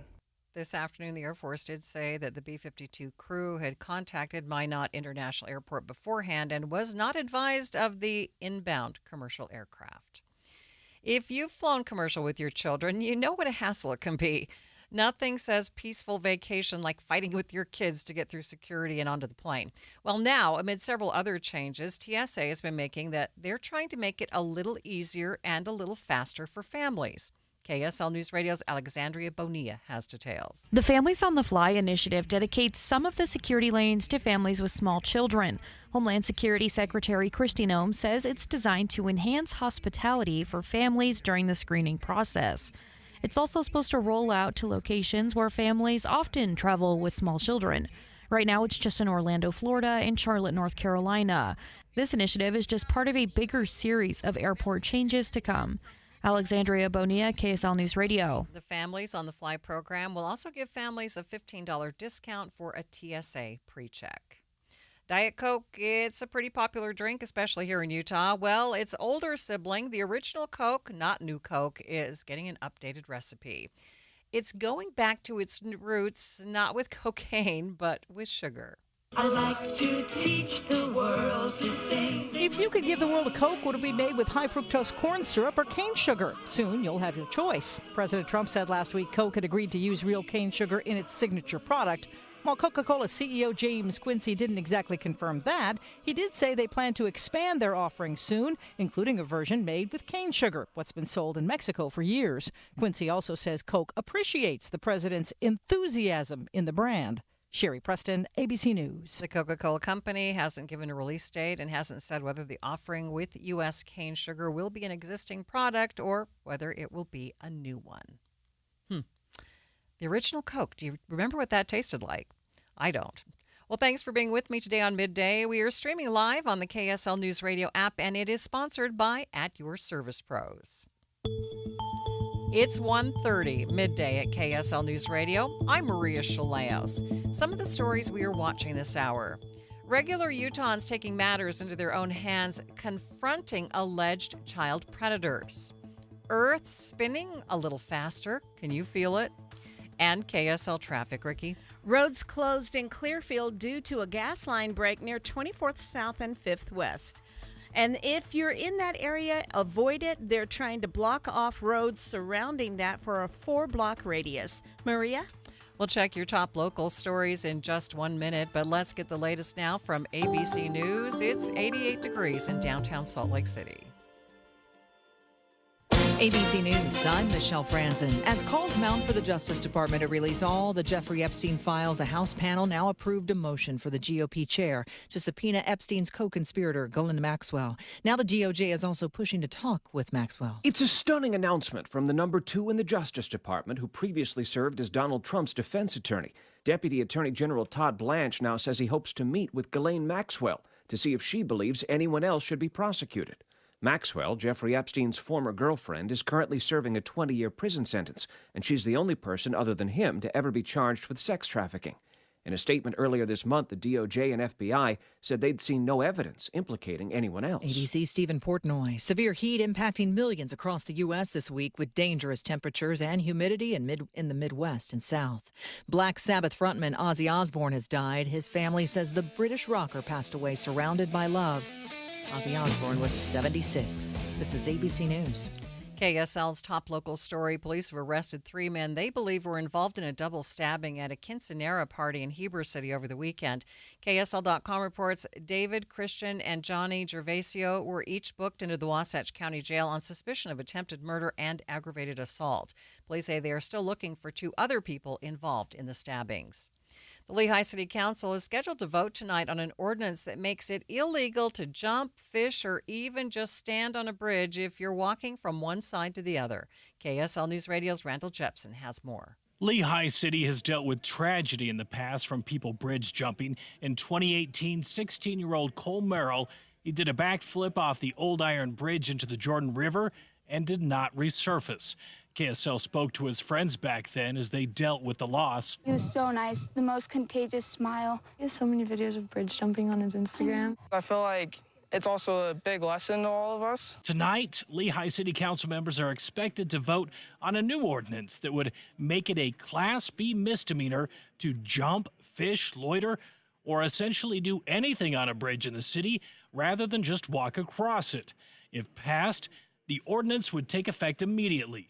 Randall Jepson, KSL News Radio. Utah State researchers say we need to start analyzing and removing dams that have not been maintained and may be a danger to the community and the ecosystem. KSL News Radio's Brianna Willis has more. Professor Sarah Knoll is the lead author of the paper and says a well-built and maintained dam can be really beneficial to the area. However, many dams in the state are not, and that could be a problem. In a recent report from the American Society of Civil Engineers, they say only 52% of the state's dams are in a satisfactory condition. Knoll says many of these older dams might not have been built for the high amount of water current storms are delivering, or they may have a large amount of silt buildup, meaning they can't hold that much more water, causing an overflow. In the report, they say it's much cheaper to remove these old dams than it would be to retrofit them.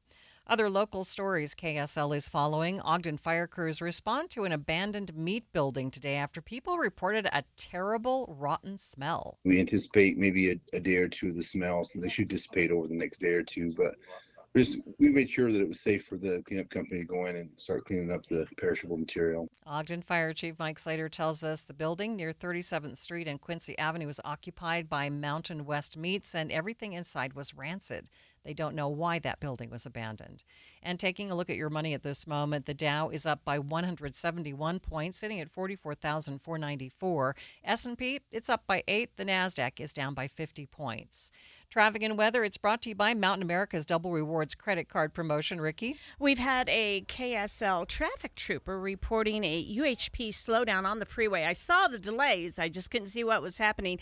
Southbound I-15 in Davis County going through Layton down to Hillfield Road. It looks like that has cleared and speeds are back to normal. And we have had some busy traffic southbound I-15 in Sandy near 106th and 114th South. Smith's Pharmacy welcomes Express Scripts, Medicare D, and TRICARE Department of Defense plan members.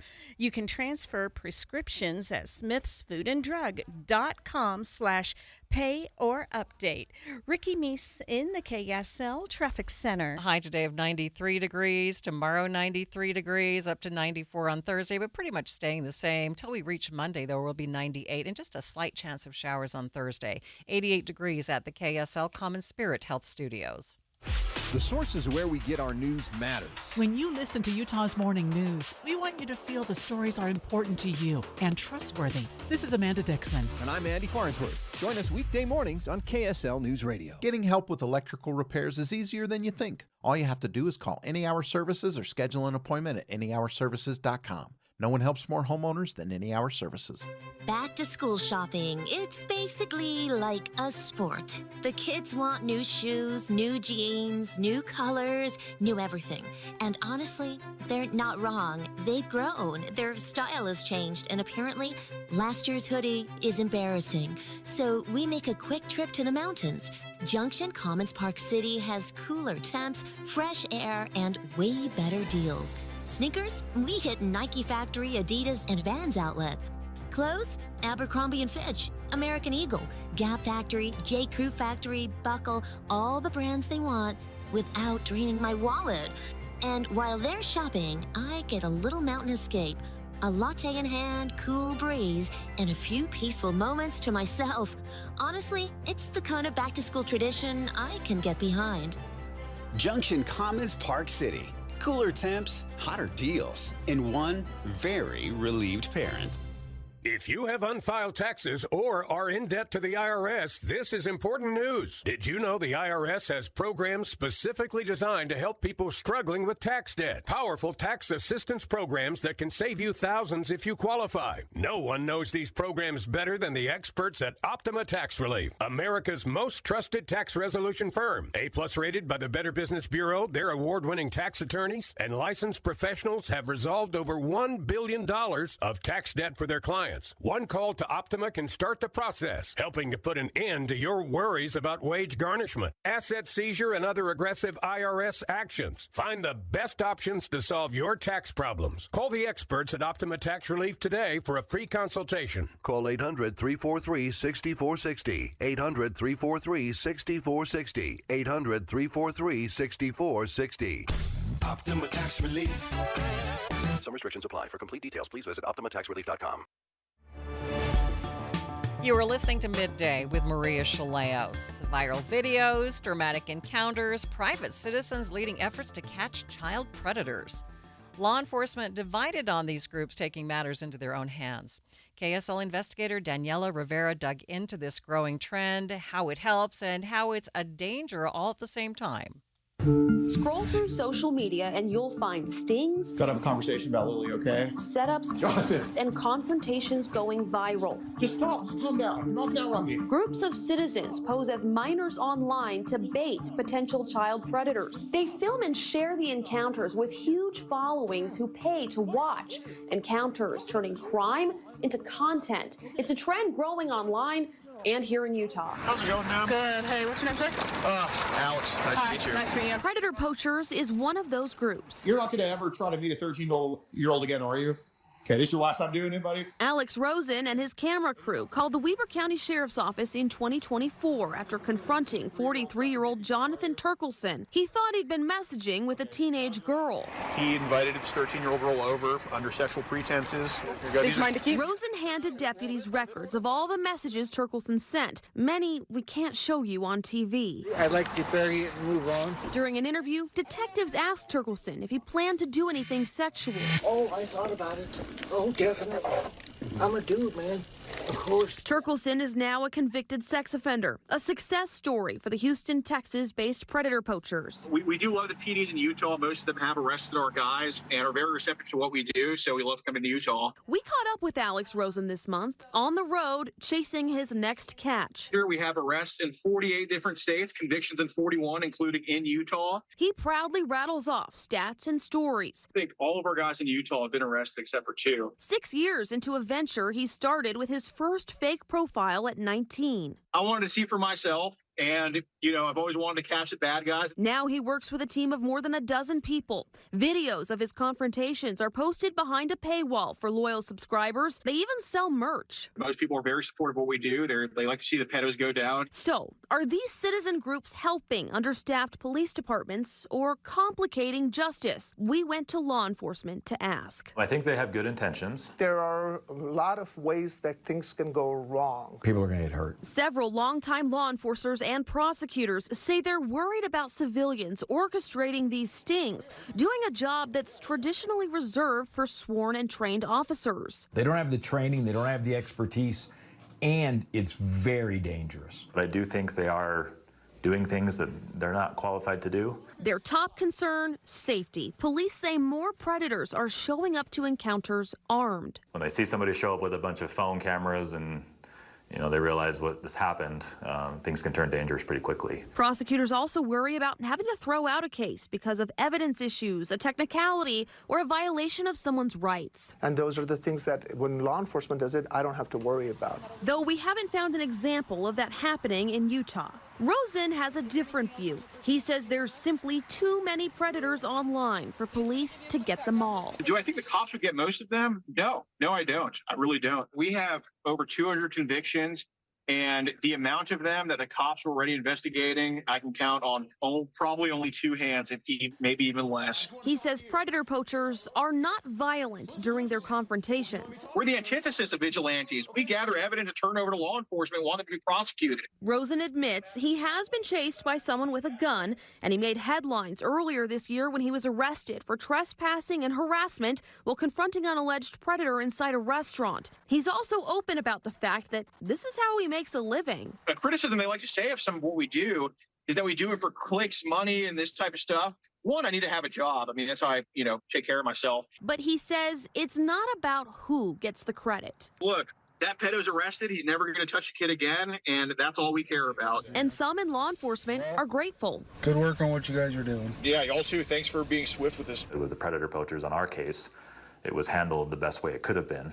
Despite the concerns, Rosen says he has no plans to stop poaching. I see me doing something like this for, till I can't walk anymore. And there's demand for it, as long as people keep watching. I'm going to do this forever. You might have noticed Turkelson's face was hidden in some of that video. The Weber County Sheriff's Office made those redactions, and we've appealed that decision. We chose to identify Turkelson because he is convicted. We're also tracking predator poachers' latest Utah cases. Their efforts led to arrests in St. George and Sandy earlier this year. All right, Daniela is in studio with me right now. I don't know if I should be totally creeped out or if I should be grateful. And they call themselves predator poachers. They That's do. what they call themselves. That's the name of their company. They have a website. I mean, they have shirts. They're making merch. It's a whole operation. I mean, he employs more than 12 people now with this group that he started. Why didn't he just become a cop? Well, so I asked him about that. This all started back when he was 19 in the city he was living in Texas. He wasn't old enough to be an officer yet. So that's how this started. Okay, so it sounds like it's profitable for him for sure. Absolutely.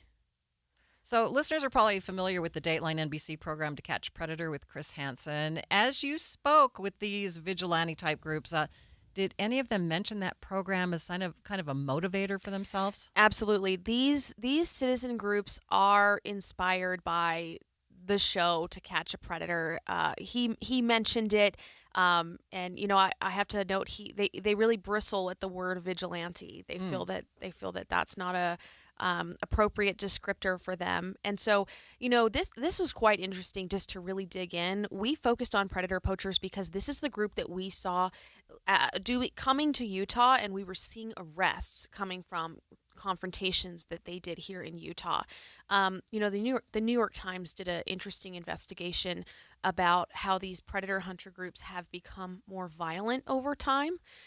So there's definitely concerns with this, with what's happening with some of these groups, with predator poachers. They were very adamant to us. They said we've never, laid hands on anyone that we've confronted, and we're turning it all over to the police. So, from their perspective, you heard him say, we're not vigilantes. We're gathering evidence and handing it off for the system to then take over once we've identified someone. How do they see themselves as being different from a vigilante?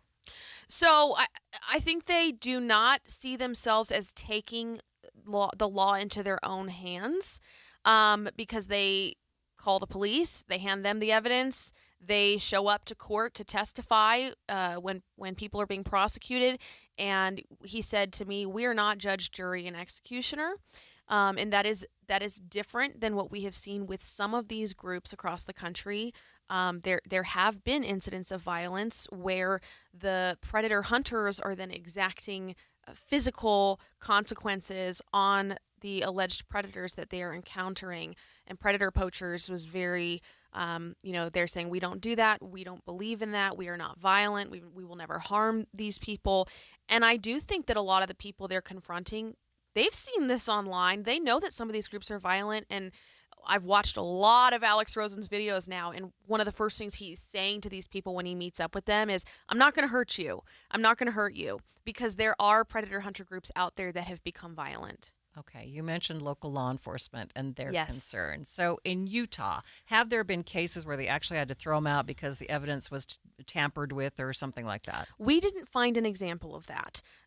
It's kind of impossible to know if there's a case out there, that didn't move forward.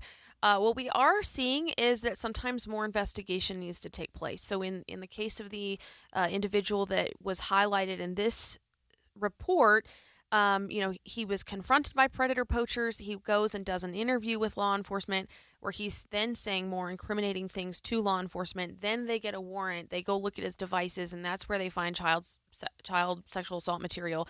And so the case very much started with predator poachers, and then law enforcement went and gathered additional evidence. So it's not fully vetted at the start, basically. Well, certainly. I think these are always allegations until there is a conviction, right? So has there been anyone that's come back and said and proven that they're not a child predator or had their privacy invaded or anything like that you found? Not in the Utah cases that we reviewed with this group. I can't say that hasn't happened, Sure. just not that we have seen. We looked at about five or six cases here that we know we can attribute to predator poachers here in Utah. We didn't find that. But okay. Well, you mentioned similar cases, St. George and Sandy. Tell us a little bit about those. Certainly. So there are ongoing pending cases in St. George and Sandy right now that came to light in a very similar way as the one in our story where the guy is convicted. In the Sandy one, what was interesting was I've watched the predator poachers video, and they had a live decoy with them. So they have a woman who is posing as a young, I believe, 13-year-old girl in that case, and and actually meets up with the alleged predator that they're here to find. And then as soon as they head toward an apartment, you see the girl, woman, kind of turn back and run out of the frame, and we see Alex Rosen go in and start talking to this individual. And this is a man in Sandy who is now facing felony charges as a result of this coming to light, this interaction with predator poachers. Okay, we only have about 30 seconds here, but did you... oh my gosh, then the question just escaped from me. Anyway. This has been really interesting to report on because there's two very strong sides. Law enforcement feels they cannot in good conscience encourage people to be doing this type of work. But then there are people who look at what predator poachers are doing, and you cannot deny the fact that they have caught and led to people being put away that were not previously on police's radar. My question was, do police admit that there are not enough of them to catch these predators? No. I think they'll always say, "Hey, we want more resources," but they're never going to say, "We need the help. We need help from these guys." They're not going to say that. Danielle, thank you so much for being with me today. Just a very interesting story. And again, that is Daniela Rivera, KSL investigator. You can find her reports and stories at ksltv.com. Earth is spinning a little faster today. We'll chat with a planetary expert to find out why in just a few minutes. But first, it's KSL Traffic, brought to you by Mountain America's Double Rewards credit card promotion. Ricky? We've had our usual construction slowing southbound I-15 on the way to Farmington by Burton Lane, and that's for Davis County drivers, plus the cleanup of an accident at 13th East and 7th South. The Good Feet stores, supporting you with comfort no matter what the day brings. Find the location nearest you at goodfeet.com. Ricky Meeson, the KSL Traffic Center. I'm Ed Evans, CEO of Consumer Cellular. No, we're not one of the big guys. Truth is, we don't want to be. If you're over 50, Big Wireless probably has you paying for more data than you might need. You could be throwing away thousands over a lifetime. We're not here to be the biggest. We're here to bring you something we believe is better. Our plans start at just $20. You'll get the same fast nationwide coverage without the big wireless bill. Call 1-888-FREEDOM or visit consumercellular.com/facts. Plans include $5 credit for auto pay and e-billing. See site for additional facts. Progressive knows owning a home can be hard, but not always. Like when you're relaxing on your patio, enjoying a nice, quiet evening. So quiet. Except for the sound of the neighbor's party. Which you said you'd go to if you weren't busy. And your quiet night on the patio, that's not exactly busy, is it? Maybe you should just stay inside. At least Progressive's Home Quote Explorer lets you easily compare rates, so shopping for insurance is the easiest part of owning a home. Progressive Casualty Insurance Company affiliates and third-party insurers. Comparison rates not available in all states or situations. Prices vary based on how you buy. Respiratory virus season is quickly approaching, meaning we'll see more flu, COVID, and RSV in our community. The good news is vaccines are available that will help prevent these infections and keep people healthy. For flu and COVID, everyone aged 6 months and older are recommended to be vaccinated to help protect ourselves and our families against serious illness. Fall remains the best time to be vaccinated. Respiratory viruses circulate year-round, but peak late fall through winter. Your doctor can recommend which vaccines are best for you and your family. Brought to you by Intermountain Health and KSL News Radio. I'm Maria Shilaos, and I'm here with Angela and Jeff. They are also clients of Salt Lake City Fat Loss. You guys look great. Thanks. We're glad to be here. Tell me how much weight you've lost and how long it took. 36 pounds in the 60-day reduction phase, and I've lost an additional 6 pounds on maintenance. So 42 pounds total so far. And I've lost 59 so far. Tell me what changed about your health with Salt Lake City Fat Loss. I immediately started sleeping better. I also quit craving things late at night that I knew were sabotaging my diet. I don't have to take a deep breath to tie my shoes anymore, and I can actually stand up after I've been kneeling on the floor without feeling like I was going to pass out. What would you tell someone who is like you and is thinking about losing weight with Salt Lake City Fat Loss? Don't wait another day. This plan will change your life. Learn the secret of losing up to 1 pound of unhealthy fat per day and start your own success story at slcfatloss.com, slcfatloss.com. Results may vary. Hi, it's me, Flo, here to tell you that with the Progressive Home and Auto Bundle, you get 24/7 protection, so you're covered no matter where the day takes you. Even I added too much water to the pizza dough day? Yep. How about getting a call from my daughter to pick her up at the airport because her boyfriend is unreliable day? Especially that day. What about finding out that one of my pipes suddenly burst in my basement day? Progressive has every day covered 24/7 with the Home and Auto Bundle Also, you have a lot of bad days. Oh no, that was all the same day. At least you're covered with Progressive. Progressive Casualty Insurance Company affiliates and other insurers. Not available in all states. Lowe's knows big savings make a big difference, especially when you're shopping for appliances. Hurry in to get up to 30% off select major appliances. Plus, My Lowe's Rewards members get free delivery, free haul away, free installation and parts on purchases of $2,500 or more. Lowe's, we help, you save. Valid through 7/30. Selection varies by location. While supplies last. Price, delivery time, and vehicle availability may vary based on order size and location. Exclusions apply. See Lowes.com/delivery for more details. Comcast Business High Five Hotline. What's the state of your excitement? I signed my business up for the 5-year price lock guarantee, and I can't stop high-fiving people. High five! Okay, deep breath. You're in a good place. You signed your business up for 5 years of gig speed internet and advanced security, all on our ultra-reliable network. Gig speeds and advanced security? I'm so stoked! Yep, and you get it at a great rate that's locked in for 5 years. Woo! The high five is just your body's way of saying, I'm winning. So this is natural. High-fiving everyone you see in a state of business savings enthusiasm, totally natural. Sweet! Thank you! Thank you! High five, everybody! High five! The Comcast Business 5-year price lock guarantee is back, but only for a limited time, so sign your business up today. High five! Comcast Business, powering possibilities. Ends 9/21/25. New customers only.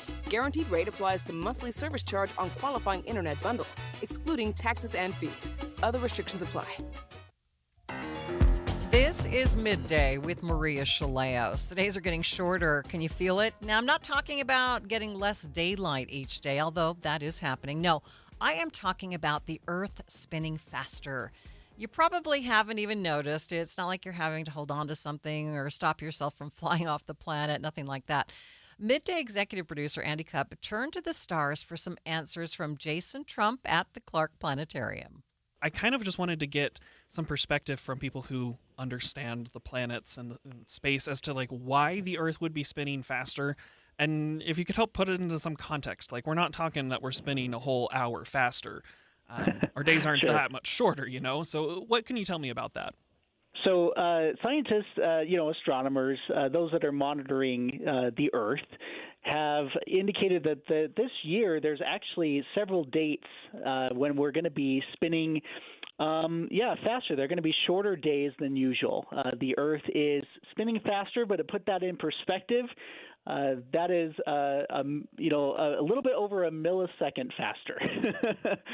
so meaning that the day is 24 hours, but it's going to be a little bit over 1 millisecond shorter, and that's a millisecond is 1,000th of a second. So we're talking about an extremely small amount here, something that is, day to day not going to affect any of us, I would imagine, unless you count your days in milliseconds, right? Count your activities by milliseconds. But this is actually a cycle that it's a thing that the Earth, sometimes it spins faster in a day and sometimes it spins slower. As we have tracked this over time since, the introduction of the atomic clock in the 1950s, because you can't, if you're keeping time by the Earth, you won't be able to notice if it's changing in the spin, because if that's what the reference for your time is. But as we introduce atomic clocks, which in the 1950s, which actually keep time based on the vibration of atoms, what we notice is we can compare that with the Earth, and we do notice that sometimes it spins faster and sometimes it spins slower. And over the trend of time since we've been keeping track of this until now, the trend has been that it's actually spinning slower, not faster overall. So it kind of speeds up at sometimes, it slows down at other times, but overall it's actually been slower over the course of how many years is that? 70 years, something around there, right? Mm-hmm. So this is an interesting thing that could be caused by several different things. The easiest way to think about it is you're probably familiar with a figure skater or a dancer who's spinning.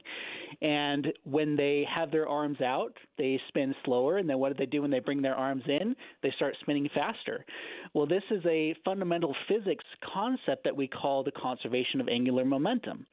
And this is basically demonstrating that as you distribute your mass, so people have mass, mass is just what a term we use to describe stuff. So as you distribute your stuff differently as you're spinning, you are going to speed up or you're going to slow down. And so the same thing happens with the Earth, where we have things like continental drift, like the continents moving around. We have ice at the poles that is, going into the oceans and moving in a different place. We have even things like animal migration, large movements of mass in that way. Small comparatively, but movement of animals and things like that can cause very, very slight changes in the way that the Earth rotates. There's also things like interaction that we have with the moon. There's also changes in the liquid core that the Earth has. So interior to the Earth, it has a liquid core of metal. Liquid metal that is going to, cool and move around and stuff that could slightly affect this. So it's a very interesting phenomenon, and you might, people I imagine might hear things about, well, if the Earth is speeding up and we don't know why. Well, sure, we're not entirely sure, which of these phenomenons and what they're contributing, but it's not that we don't know why. It's just it could be a variety of different things that is causing something like this, right? Jason says there's no need for concern or worry. This is all just a cycle, but it may explain why I feel like my life is just flying by. In the next hour of Midday, we'll learn about a new scam that's trying to get people to pay for car insurance that doesn't actually exist, but it looks super real. Thanks for being with us.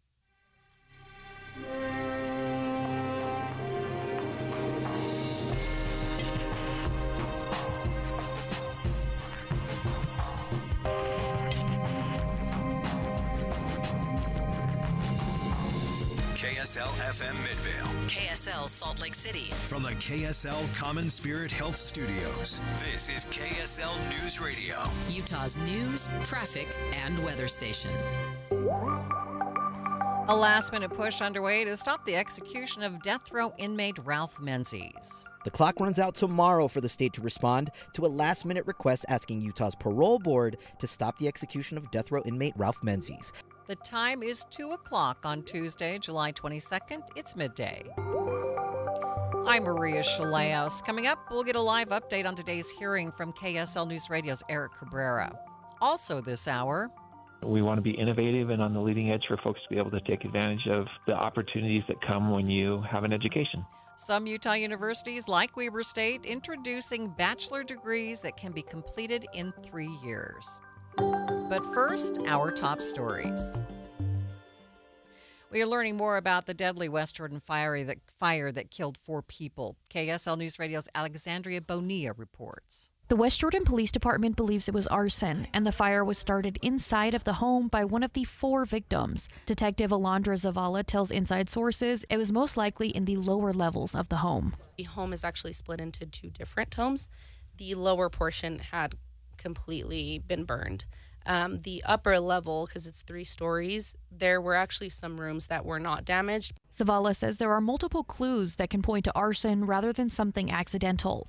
In this case, an accelerant was found inside.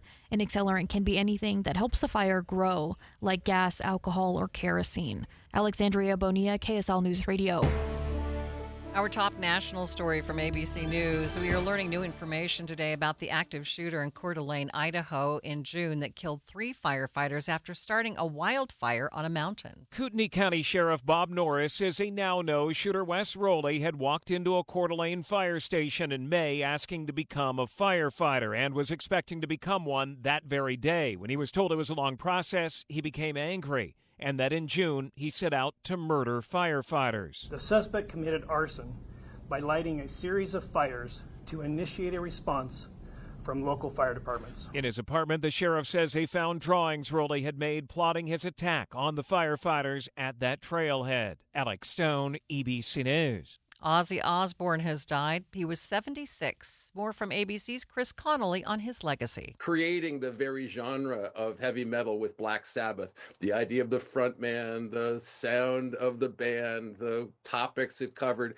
And then when he went solo, continuing those successes and creating this kind of antic hellion concept around him as a frontman, and then reinventing reality television at the turn of the century and giving MTV the kind of ratings it had never had.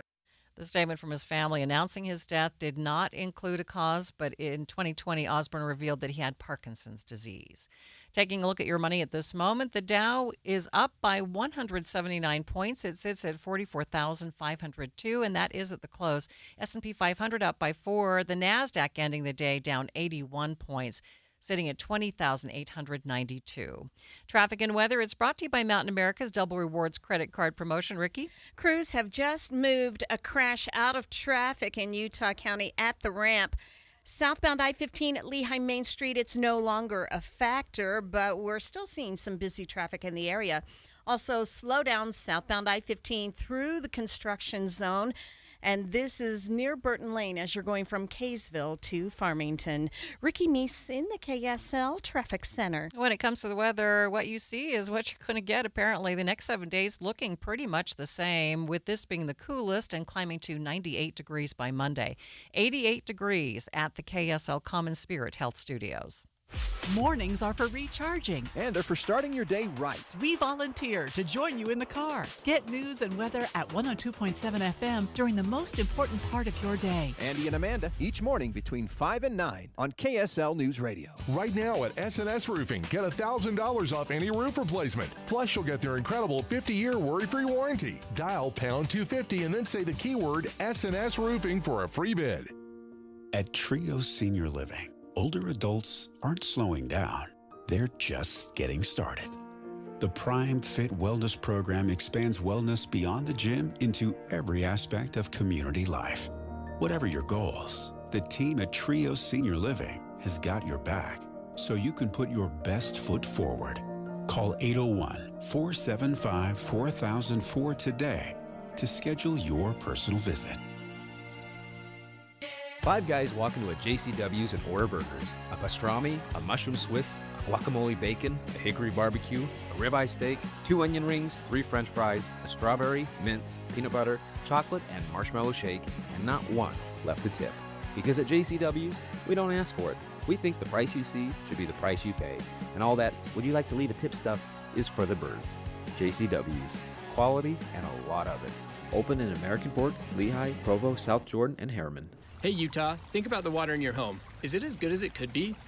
Hi, this is the water boy, Colson Firmage, a third-generation Culligan man. Here at Culligan, our roots run deep.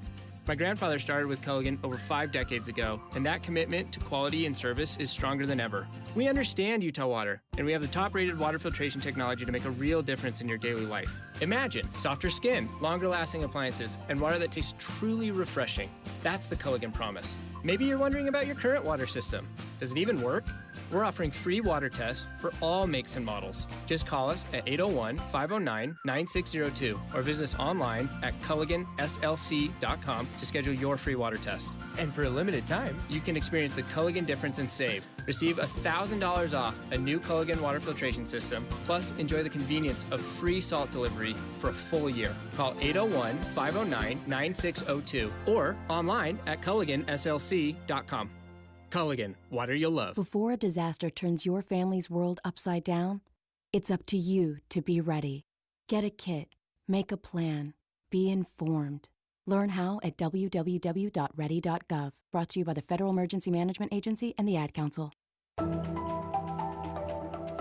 A final decision could be coming soon in the case of Ralph Menzies, the Utah death row inmate, asking the state to spare his life. Thanks for tuning in to Midday with Maria Shilaos. KSL News Radio's Eric Cabrera has been following this commutation process. He joins me live here in the studio. So, Eric, what is the latest? Maria, we're down to the wire. Menzies' legal team filed a petition asking the Utah Board of Pardons and Parole to reduce his death sentence to life in prison. Under state law, after a judge signs a death warrant, the defense has 7 days to request a commutation. The state gets another 7 days to respond, and that deadline hits at the end of the day tomorrow. Board Administrator Jennifer Yim broke down what happens next. And so at the end of business tomorrow, by then the state will have filed its response. That begins step 2 of our process, the review of the petition and response. The board will then review both of those documents to determine whether there are genuine issues that should be addressed in a commutation hearing. In step 3 of the commutation process, the board will decide whether or not to grant or deny a commutation hearing. The decision will be announced by the board and posted on its website at bop.utah.gov. So what happens if the board does agree to the hearing?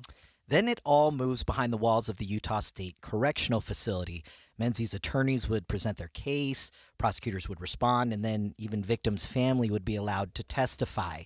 Matt Hunsaker, by the way, Maureen Hunsaker's son, has already gone through this 4 times. He told me at the last hearing they feel like they're, quote, almost there, but the process continues to reopen old wounds. There's been a lot of public attention around this. Is the board feeling any pressure? So that was one thing they made clear today, was that the board insists it's not. They say they're completely independent, no input from lawmakers or public opinion, and they won't revisit issues already settled in court. They're simply looking for any new, genuine issues in the petition that might justify a hearing. If not, Menzies' execution moves forward as planned. One thing that sets this case apart is also the timing of Menzies' original sentence. So he was actually convicted before 1992, before lawmakers narrowed the criteria the board can use when reviewing commutation cases. So technically, the board has more flexibility here. They can weigh things like time served, rehabilitation, or even shifting views on capital punishment, factors that might not apply in more recent cases. All right. Thanks, Eric. KSL News Radio's Eric Cabrera. Yesterday, we told you about a potential research funding cut from the federal government that could affect the University of Utah. Today, we are learning about more potential cuts, this time at Utah State University. The Disability Research and Outreach Center there trying to figure out how they'll move forward if they lose that funding. KSL News Radio's Adam Small has more. The university's Institute for Disability Research, Policy, and Practice has been working to help people with disabilities since 1972. It's made such a huge difference in the lives of people with disabilities, was really a privilege. And it's hard to see that be threatened and potentially go away. Matt Wappett is the Institute's executive director. He says their funding hinges on a federal grant that the federal government is now considering cutting. If we lose that core grant, we lose the ability to write other grants and to bring in other projects that would continue to allow us to support people with disabilities here in our state. Wappett says it's possible the university could step in and help out a bit if they do lose their grant, but if so, it still won't be enough, meaning they'd have to at least shrink their efforts if they can keep going at all. For now, he says they are trying to figure all that out, but at the very least, they do have funding secured through June of next year. Adam Small, KSL News Radio. Stay with us. We'll be back with more in just 60 seconds. You probably saved my life. Every single day, Soda Weight Loss is helping people let go of the weight and keep it off. I mean, I was 30 pounds overweight, and I went in, and the doctor said, you need to change your diet. Get help and get started with Soda Weight Loss. Got off my blood pressure medicine and my cholesterol medicine, and that is amazing to me. I went from a 16, 18 down to a size 4 now. So that is amazing. It makes you feel so good. Splash into summer savings right now with Soda's lowest prices of the year. No injections, no pills, no hunger. I would recommend Soda because it's sustainable. This is lifetime change. I let go of 50 pounds. It felt unreal. We're the #1 weight loss company in America for client satisfaction and results. And with our incredible summer savings, what are you waiting for? Get help. Get results at sodaweightloss.com.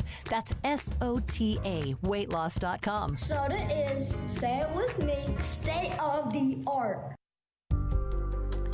Two Utah universities are proposing new bachelor degree programs to help students get their degrees more quickly so that they can move on with their careers. Weber State is one of those, and President Brad Mortensen tells me that they are designed to increase flexibility and affordability for students while maintaining rigorous academic standards. Let's begin and talk about what you are proposing. Tell us some specifics about this 3-year bachelor degree or degrees at Weber State. Yes. So Weber State's proposing to start 2 new 90-credit accelerated bachelor degree programs. A typical bachelor degree is for 120 credit hours, and so these would be able to be done in 3 years of full-time study instead of 4. One is in applied politics, philosophy, and economics, which is really geared towards helping students prepare for fields in state and local government, with a broad background in policy and government workings and how to understand the economic implications there. The other one is more of a technical degree. It's would be in sound production and recording, and so that would prepare students in fields where there's increasing demands for being able to put out content and media and even entertainment using the state-of-the-art tools, both in terms of recording equipment and digital tools that are available. Describe why you have selected these 2 areas for this accelerated degree. These are both areas where we know there's demand in the workforce for folks to be employed and have good paying jobs in these areas, and that students have shown an interest in.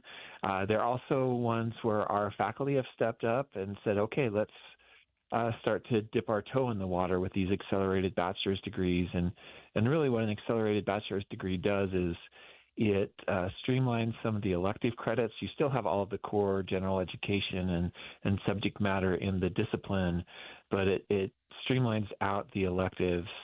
That sometimes in some fields, students question why they need to take those extra classes just in order to get their degree. So the faculty have been willing to step forward and try this. We hope to, once we get these 2 going, to start in other fields as well. It certainly won't work for all of the degrees at Weber State.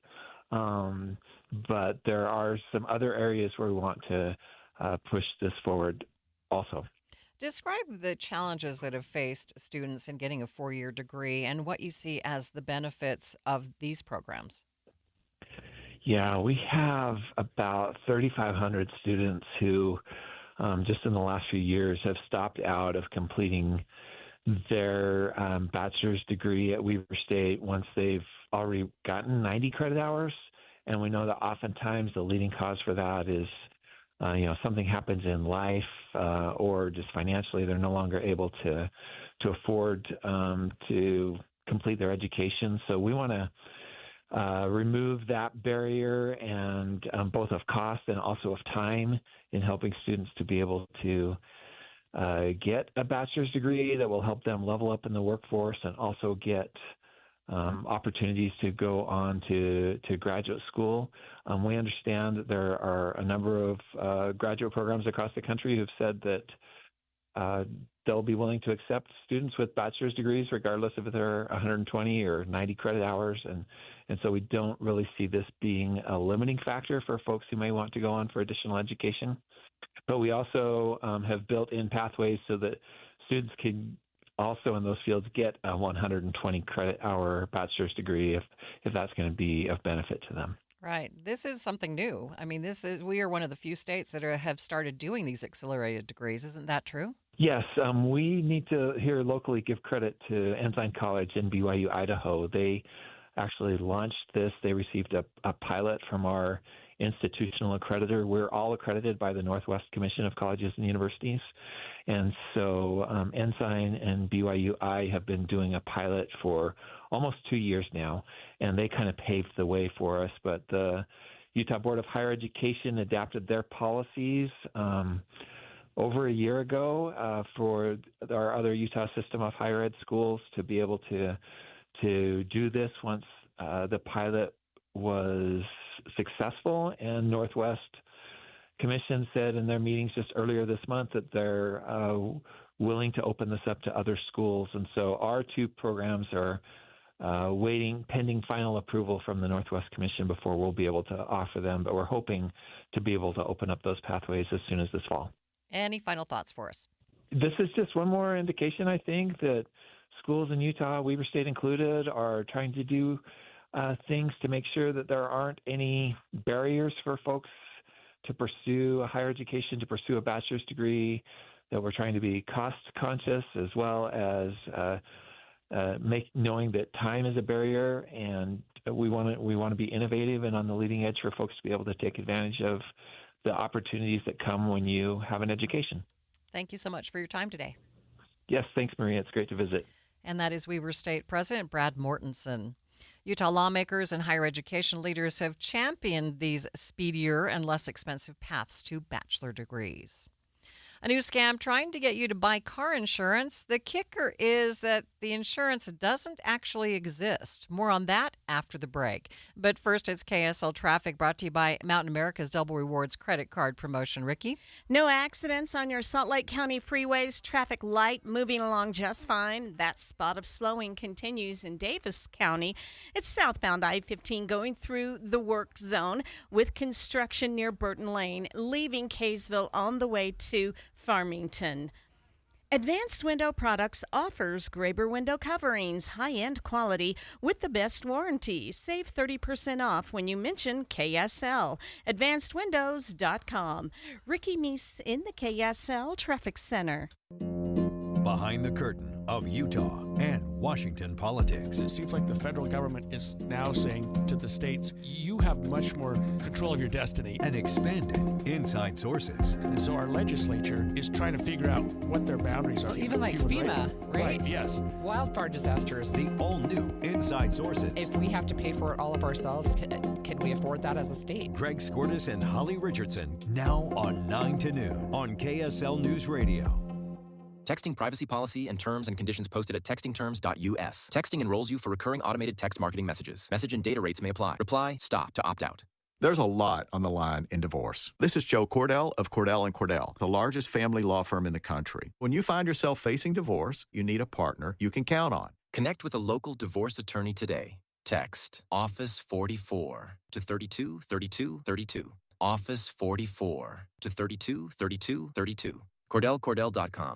This Friday, join KSL News Radio and NPS from 10 to 1 as the movie show stops by. Then, browse and uncover what makes NPS so great. With 4 locations, NPS takes a new inventory every day. Then, they check all competitors' retail pricing before marking items down 20 to 70% off. You're invited to visit the movie show this Friday from 10 to 1. And that's the first step to discovering NPS. Visit NPSstore.com to begin your own NPS adventure. NPSstore.com.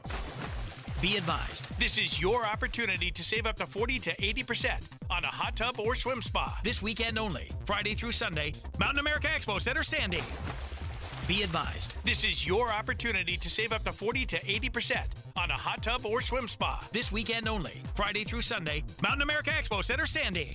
18-month interest-free financing. Our factories have demanded we sell 1,000 hot tubs and swim spas this weekend. Mountain America Expo Center, Sandy. Huge factory incentives, factory rebates, this weekend only. Mountain America Expo Center, Sandy. We can remove your old hot tub. Free delivery of your new hot tub. Hot tub starting at $2,999. Mountain America Expo Center, Sandy. Free delivery of your new hot tub. Just relax and enjoy. Mountain America Expo Center, Sandy. Friday, 2 p.m. to 8 p.m. Saturday, 10 a.m. to 8 p.m. Sunday, 10 a.m. to 6 p.m. Free admission, free parking, free delivery. Mountain America Expo Center, Sandy. Call 833-SPA-SALE or visit hottubandSwimSpaSale.com. Back to school shopping. It's basically like a sport. The kids want new shoes, new jeans, new colors, new everything.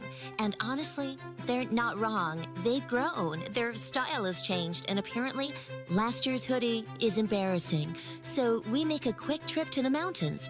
Junction Commons Park City has cooler temps, fresh air, and way better deals. Sneakers? We hit Nike Factory, Adidas, and Vans Outlet.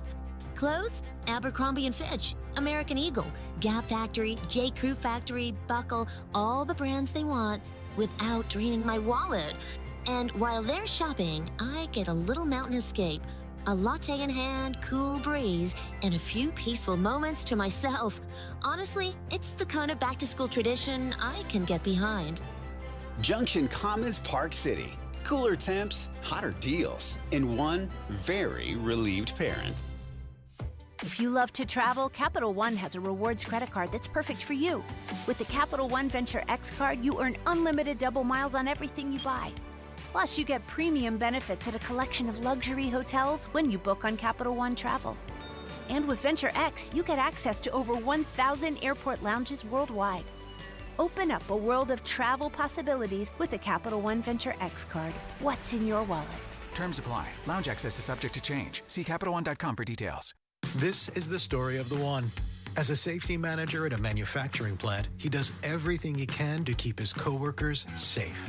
From finding ways to reduce risks to keeping safety supplies in stock.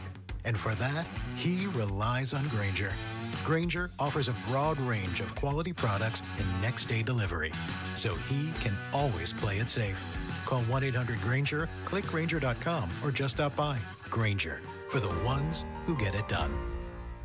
It all started with a commitment to comfort. Gillette Heating and Air is proud to be Utah County's go-to team for expert HVAC and plumbing solutions. Need a repair, upgrade, or seasonal tune-up? Don't let cost hold you back. With 0% financing available, it's easy to get the work done now and pay later. Plus, save $100 on any repair over $500 and keep your system running strong with a professional tune-up before the heat hits. Visit GilletteHVAC.com or call 385-GET-COOL to book today. Homegrown service pros, financing made simple, comfort made easy. Carrier, turn to the experts. A Carrier factory authorized dealer. You are listening to Midday with Maria Shilaos. We are streaming live on the KSL News Radio app, sponsored by At Your Service Pros. The latest scam making the rounds involves car insurance. Hundreds of Utahns are falling victim to car insurance scams, and they don't even know it. KSL News Radio's Don Brinkerhoff spoke to the director of the Utah Insurance Fraud Division, Armand Glick, who says legitimate insurance companies are reporting the fraudulent policies on a daily basis. So we're working with these insurance companies right now and identifying this unlicensed agent. And so they're trying internally to deal with that issue currently. But again, these policies have been artificially reduced in premium by lying about where these vehicles reside, who's driving those vehicles, or the vehicles themselves. And so if the insurance company doesn't catch it and this person's involved in an accident, what's likely to happen is during the claims process, they'll figure out that the driver of that vehicle was not listed on the insurance policy. And so then the insurance company may question it further and find out that the whole policy was obtained using false information, and then they would choose likely to not cover that policy. Glick says the problem came to light at the beginning of the year, and he says many motorists don't even know that they are uninsured. Armand Glick, again, the director of the State of Utah Fraud Division. Yeah, about January of this year, we got notified by a contractor named InsureRight for the state. And what they do is they receive insurance policies from auto carriers for all the vehicles that carry insurance in the state, and then they compare that against the registered vehicles in the state and identify uninsured vehicles. And so, as they have identified hundreds of uninsured vehicles, they've discovered that these people have said, "I've got insurance." And as they've provided those documents, it's been discovered that those documents are fake. And so, as we began to look into this, we discovered that we have, so far, the suspects are unknown. We've traced those unknown suspects back to Venezuela via their IP addresses, and they have been marketing fake insurance policies to the Hispanic population in Utah. The fake policies are unknown to those who are purchasing them. So it's not people trying to buy a fake policy, it's people trying to buy a real policy, sending their money via WhatsApp and then receiving forged certificates of insurance, which they're then placing in their vehicles. So the danger to that is twofold. One, their vehicle's not insured. So if they get in an accident, of course, they're going to be financially liable for everything in that accident because they do not have insurance. The second issue is that if they're pulled over by local law enforcement, which is occurring almost on a daily basis, they're getting stopped for traffic violations, and then when the officers run their vehicle for insurance, it's coming back as being uninsured, even though they have those fake documents. And so that poses a risk of having their vehicles impounded, which further victimizes these people who have purchased these fake policies. And he says the message for consumers is simple. It's buyer beware. You need to recognize that if you're receiving an insurance quote that is far less than what competitive quotes are, that you need to question. If it sounds too good to be true, it probably is. The other part of this, we have a unlicensed agent who we know who this person is. He has Utah ties and is currently residing in Texas, is also using WhatsApp, and he is marketing real insurance policies. However, he's not licensed to do so. But what he's really doing is taking people's $80 to $200 of their cash as his own charge for his commission, and then he's going online purchasing them an insurance policy for their cars, but he's lying about all of the information to obtain that policy quote. So even though in this case the people get a real insurance policy issued, because it's been obtained by false pretenses, those policies are likely not to be honored if they're involved in an auto accident. And he has a few recommendations for those shopping for these policies. A couple things you can do. So the first thing is you can go to the state of Utah's insurance department's website, and you can search for licensed agents to verify that they are licensed. But in the case of these fake policies that have been marketed from Venezuela, they've actually used the name on the policy of a real insurance agent here located in the state of Utah. And so he has nothing to do with these fake policies, but it certainly caused a lot of damage to his company, and a lot of people calling him upset that their policies are not real, thinking that he was the agent that issued them. So in conjunction with that, not only checking if they're licensed, it's really don't call a phone number that somebody gives you through word of mouth. Look it up on your own and find it from a reputable source. So the easiest way is just go into a physical location where an insurance agency exists and purchase a policy directly from them. Armand Glick is the director of the State of Utah Insurance Fraud Division. It's 2:30, midday at KSL News Radio. I'm Maria Shilaos. Some of the stories we are watching this hour. Summer heat and children or pets left in cars, a deadly combination. Utah's history with mental health treatment, where we've been and where we're going. And KSL traffic, Ricky. All clear on your Salt Lake County freeways. Some slowdown southbound I-15 in the construction zone in Farmington. Maria? Thanks, Ricky. All clear on the forecast as well. We're going to check KSL's local stories in 1 minute, but first, the latest from ABC News. ABC News, I'm Michelle Franzen. A House Oversight Subcommittee approved a motion for the chair to subpoena Ghislaine Maxwell. She's the ex of Jeffrey Epstein and co-conspirator who's serving a 20-year prison sentence for sex trafficking. The Deputy Attorney General, Todd Blanche, now says he also plans to meet with Maxwell. ABC's Perry Russum has more. He says if Ghislaine has any information that is relevant to the DOJ or FBI, they want to hear from her, and it appears that Maxwell's attorney is open to this idea, saying today that they are in discussions with the government. He says, quote, Ghislaine will always testify truthfully, and this is a woman that a lot of people want to hear from.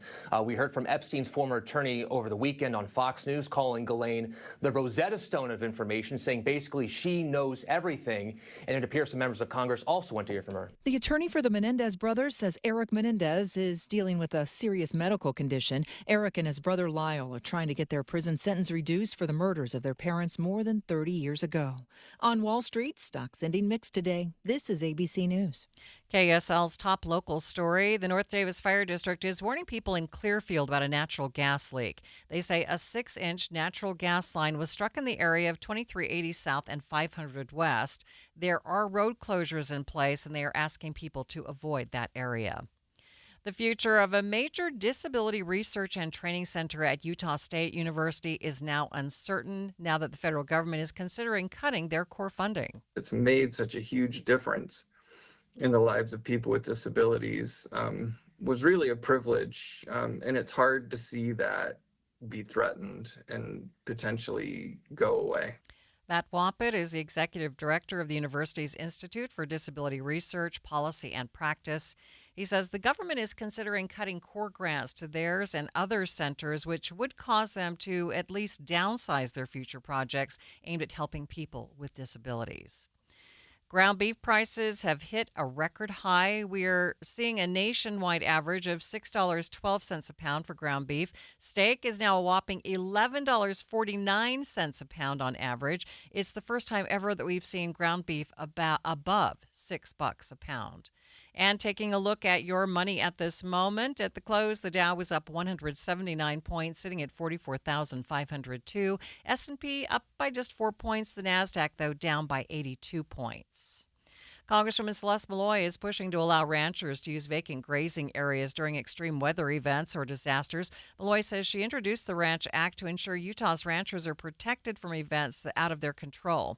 She says the Secretary of the Interior and the Secretary of Agriculture manage 600 million acres of land, but only allow livestock to graze on 230 million acres of it. Utah State researchers say we need to start analyzing and removing dams that have not been maintained and may be a danger to the community and ecosystem. KSL News Radio's Brianna Willis has more. Professor Sarah Knoll is the lead author of the paper and says a well-built and maintained dam can be really beneficial to the area. However, many dams in the state are not, and that could be a problem. In a recent report from the American Society of Civil Engineers, they say only 52% of the state's dams are in a satisfactory condition. Knoll says many of these older dams might not have been built for the high amount of water current storms are delivering, or they may have a large amount of silt buildup, meaning they can't hold that much more water, causing an overflow. In the report, they say it's much cheaper to remove these old dams than it would be to retrofit them. Traffic and weather together. It's brought to you by Mountain America's Double Rewards credit card promotion. Ricky? I think we've got some trouble in traffic if you're in Tooele County eastbound on I-80. Right now, I'm looking for what is causing the delays as you're approaching the Lake Point area. Oh, and a KSL traffic trooper saying it is a crash eastbound I-80 near mile marker 100. We also have lane restrictions in that area starting near SR 36 Main Street, and that's also causing slow speeds. Deseret First Credit Union is turning 70, and now it's their turn to say thank you with special member giveaways happening all year long. Visit dfcu.com to learn more. Ricky Meese in the KSL Traffic Center. Not much trouble in the weather unless you don't like it hot, because we're going to be staying in the 90s for the next 7 days. Today, the coolest at 93 for a high, up to 98 by Monday, and just a slight chance of showers on Thursday. 88 degrees at the KSL Common Spirit Health Studios. A reminder about the simplest way to get updated for your day. Hit your KSL preset when you jump in the car, and we'll take care of the rest. Hear key news updates and traffic reports. Andy and Amanda from 5 to 9 in your car. KSL News Radio at 102.7 FM. Any Hour Services can make sure your AC keeps you cool this summer. Whether you need a tune-up, repair, or just a second opinion about replacing it, call Any Hour Services or visit anyhourservices.com. This is the story of the one. As a lineman, he does whatever it takes to keep the power on in his community. And he wants a partner like Grainger who does the same. Grainger offers the professional-grade products he needs, from voltage detectors to harnesses to hard hats, plus fast, dependable delivery, so he can rise to every challenge. Call 1-800-GRAINGER, click Grainger.com, or just stop by. Grainger, for the ones who get it done. Why'd I go to the doctor? One day at the firehouse, I was so lightheaded I could barely stand. Even my crew noticed. Getting checked out was the right call. Turns out I have atrial fibrillation, which increases the risk of stroke about 5 times. Symptoms like irregular heartbeat, heart racing, chest pain, shortness of breath, fatigue, or lightheadedness can come and go. But if it's AFib, the risk of stroke remains. If you have symptoms, contact a doctor. I'm so glad I did. Visit notimetowait.com, sponsored by Bristol-Myers Squibb and Pfizer. Hi, this is Doug Wright. For years now, I've been telling you about Connecticut soft water systems that use 2/3 less salt than the others. But I've never told you exactly how they do that. Well, there are several ways, so consider this as part one in a series. Most of the softeners out there use a finicky, hard-to-adjust computer to guesstimate when to cycle, and it errs on the side of cycling too often, which means it'll burn through way too much salt way too soon. Connecticut is different. It has an all-mechanical system that measures the water precisely. No computer, no guesstimating, so it cycles only when needed. The result? Connecticut delivers perfectly soft water 24/7 using minimal salt. So why not save your lower back from carrying the 3 bags of salt when all you need is 1? Call Northern Utah's authorized Connecticut dealer, Connecticut Quality Water Systems of Salt Lake. Call them now, 801-576-8600, or log on to softwaterutah.com and tell them Doug sent you. You are listening to Midday with Maria Shilaos. The hot summer temperatures are putting more children at risk from heat stroke if they've been left even for a few minutes in a hot car. Hot car deaths remain the leading cause of non-crash, vehicle-related fatalities for kids under 14. Highway safety specialist Laura Dunn with the National Highway Safety Administration joined me to talk about ways to prevent such tragedies. Laura, this time every year we hear of so many tragedies with hot cars and children in hot cars and pets in hot cars. And I would think over the years maybe we were getting the message out, but it doesn't seem like we're getting the message to folks that just not to do it. Tell me what you think is happening. I think that people's lives, unfortunately, are busier than ever, and people are being pulled in a lot of different directions. I know, especially for those hot car deaths that are attributed to, when children are forgotten in a vehicle, one of the biggest risk factors there is a change in routine. So something is different about that day. The parent that is dropping off a child that doesn't normally do it, maybe there's a doctor's appointment, there's something out of the ordinary that's going on. And, at that point, people's kind of habit memory overtake their, present functioning memory of what they're doing, and they kind of lose awareness that their child is in the car in that scenario, and that's why we see those situations. But it is tragic. In Utah alone, you guys have lost 13 children to hot car deaths since 1998. All of these are tragedies, and we want to do whatever we can to reach people and make sure that they're doing everything they can to protect their children. Yeah. How significant is this problem across the country? On average, we lose about 37 children each year to pediatric vehicular heat stroke. So far in 2025, we've lost 15 children. And since 1998, we've lost over 1,000 children to hot car deaths. So this is something that we want to continue to bring down the numbers. They were kind of at historic highs in 2018 and 2019. And we want to continue to bring those numbers down and hopefully eliminate these preventable tragedies in the future. Right. What would you tell folks? What is the best way to avoid something like this happening? Well, I would say that, first of all, you should never leave a child unattended in a vehicle for any amount of time. It is just not safe. Their bodies cannot regulate temperature like an adult's can. Their body temperature rises about 3 to 5 times faster than an adult, so it's just really not a safe choice. In about 10 minutes, the inside of your car can heat up by about 20 degrees. And cracking a window, parking in the shade, really does very little to help. So please never intentionally leave your children in a car just to do a quick errand. It's just not worth it.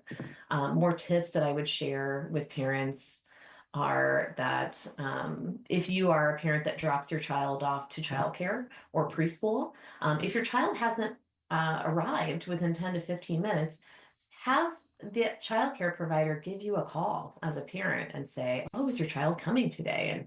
And make sure that every parent, every caregiver kind of checks where their child is, checks their cars, and add that extra layer of protection to your family and your routine. Another thing that we say for parents is to keep an item in the back seat that you need for the day. Your work bag, your purse, your phone, your work badge, anything that you need for the rest of the day, make sure you put that in the back seat. So when you arrive at your destination, you have to get out of that car and open that back seat door and retrieve those things and make sure, again, that your child is not left in the vehicle before you lock it up and kind of go on with your day. Another tip that we give to prevent that circumstance where children enter vehicles and then they're unable to get out is make sure that you're locking your car in your driveway or your garage, and you put those keys and key fobs up and out of reach, and teach your children that a car is never a safe place to play. And this also goes if you don't have children of your own. Children in your neighborhood could get into your unlocked vehicle and become trapped. Unfortunately, we've seen that scenario before in some of these deaths. So we have a part to play here in preventing hot car deaths. Is part of the problem, too, that people think, oh, it's just not that hot today. I can run into the grocery store and grab that carton of milk and it shouldn't be a problem. Yeah, I think it's certainly part of it. I want to reinforce that this does not just happen on the hottest days of the year. We have had heat stroke deaths happen when the ambient temperature outside is as low as 60 degrees. So this is something that people should be aware of for most of the year, and in all kinds of states, and not just the hottest states. This is something that becomes dangerous quickly. So it doesn't have to be that record-breaking heat wave for this kind of dangerous scenario to develop. Right. What would you like to tell those folks who might see someone who has left a child behind in the car and they're thinking, oh, I don't want to get them in trouble? What should they be thinking? What should they do?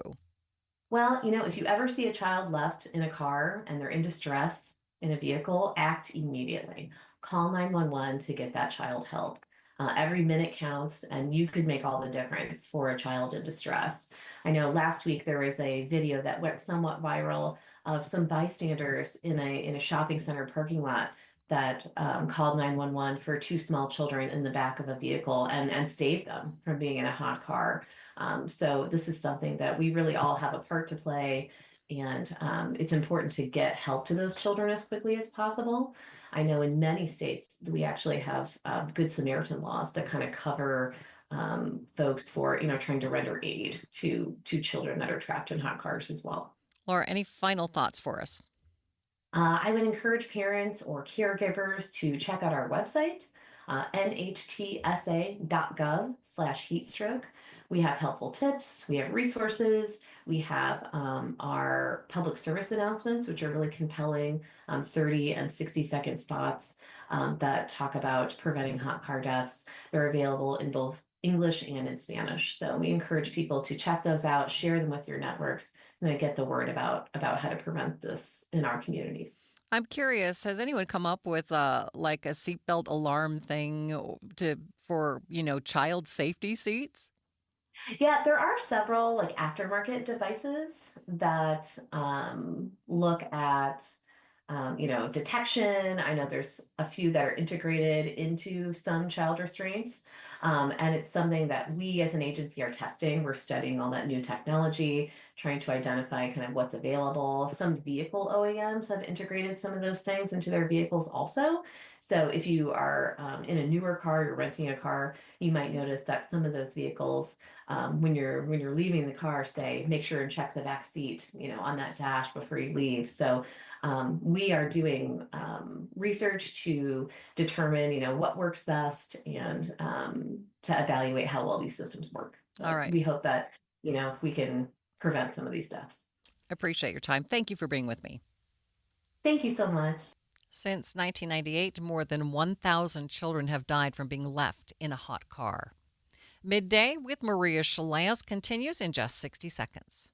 The IRS finally caught up with Louie. I hadn't paid my taxes in 8 years. I owe the IRS a lot of money. Louie was in deep trouble. We're going to take your house, put a lien on your bank account, garnish your pay. They don't care. They're going to take your paycheck. Louis found out about Optima Tax Relief, the leading tax resolution firm. A-plus rated by the Better Business Bureau, they've resolved over $1 billion for their clients. Optima Tax, they help me. They calm me down. They make me feel comfortable, and I trust them. Louis has a lot to be thankful for. I don't owe the IRS anymore, and I'm able to live a comfortable life, a lot better life. It was because of Optima Tax. For tax help you can trust, call Optima now for a free consultation. Take it from Louis. If you owe the IRS, don't go it alone. Give Optima Tax a call. They can help you. Call 800-343-6460. 800-343-6460. 800-343-6460. Optima Tax Relief. Testimonial from an actual client. Some restrictions apply. For complete details, please visit OptimaTaxRelief.com. We are learning more about the new mental health resources being made available for children.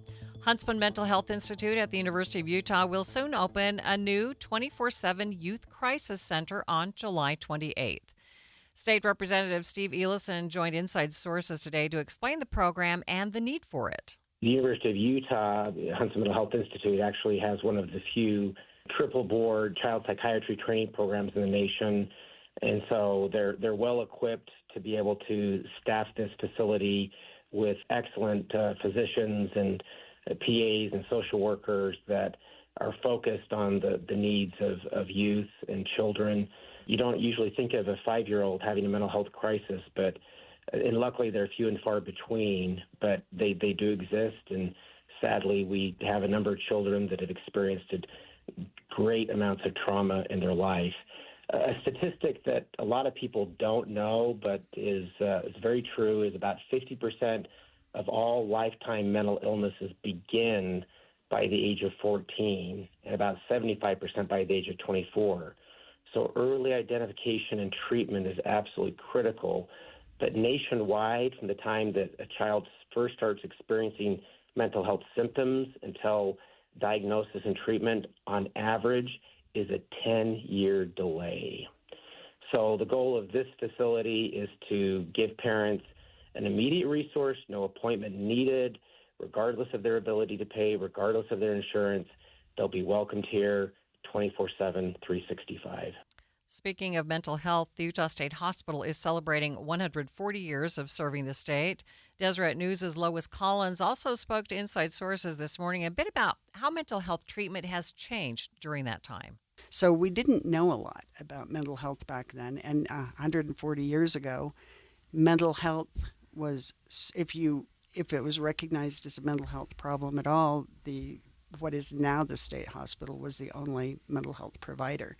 Now they do a lot of great work. It's really important to have a place. You cannot be committed there unless you have proven to be a harm to yourself or to others.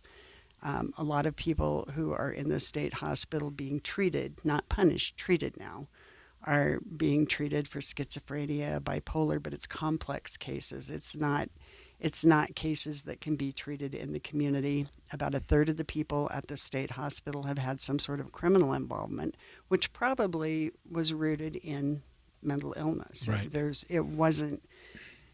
It's a different reason to be there. People have all sorts of delusions sometimes, and mental health has changed a lot. They don't do electroconvulsive therapy there anymore. They don't use straitjackets anymore. They very much, Dallas Earnshaw, the superintendent, told me they very much try not to re-traumatize people by being physical with them. So it's a lot of talk therapy and constructive conversations, and there are activities. There's really solid treatment that did not exist for, I would say, for these poor people who had to be there 140 years ago. I can't think of a worse place to be 140 years ago.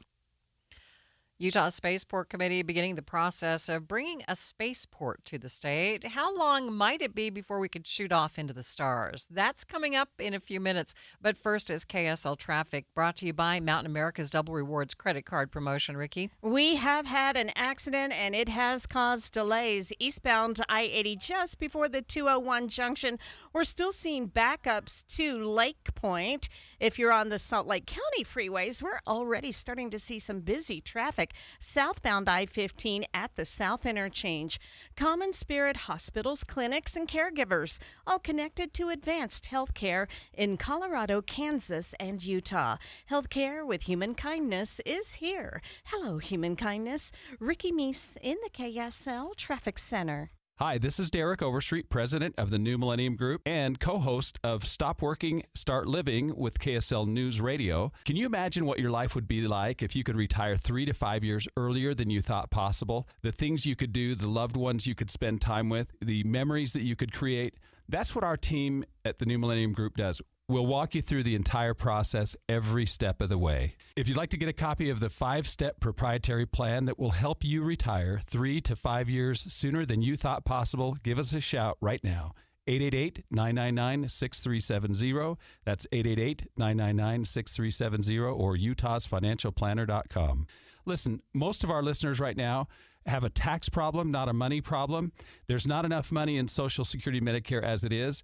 Let us show you how you can significantly reduce your taxes. That's 888-999-6370.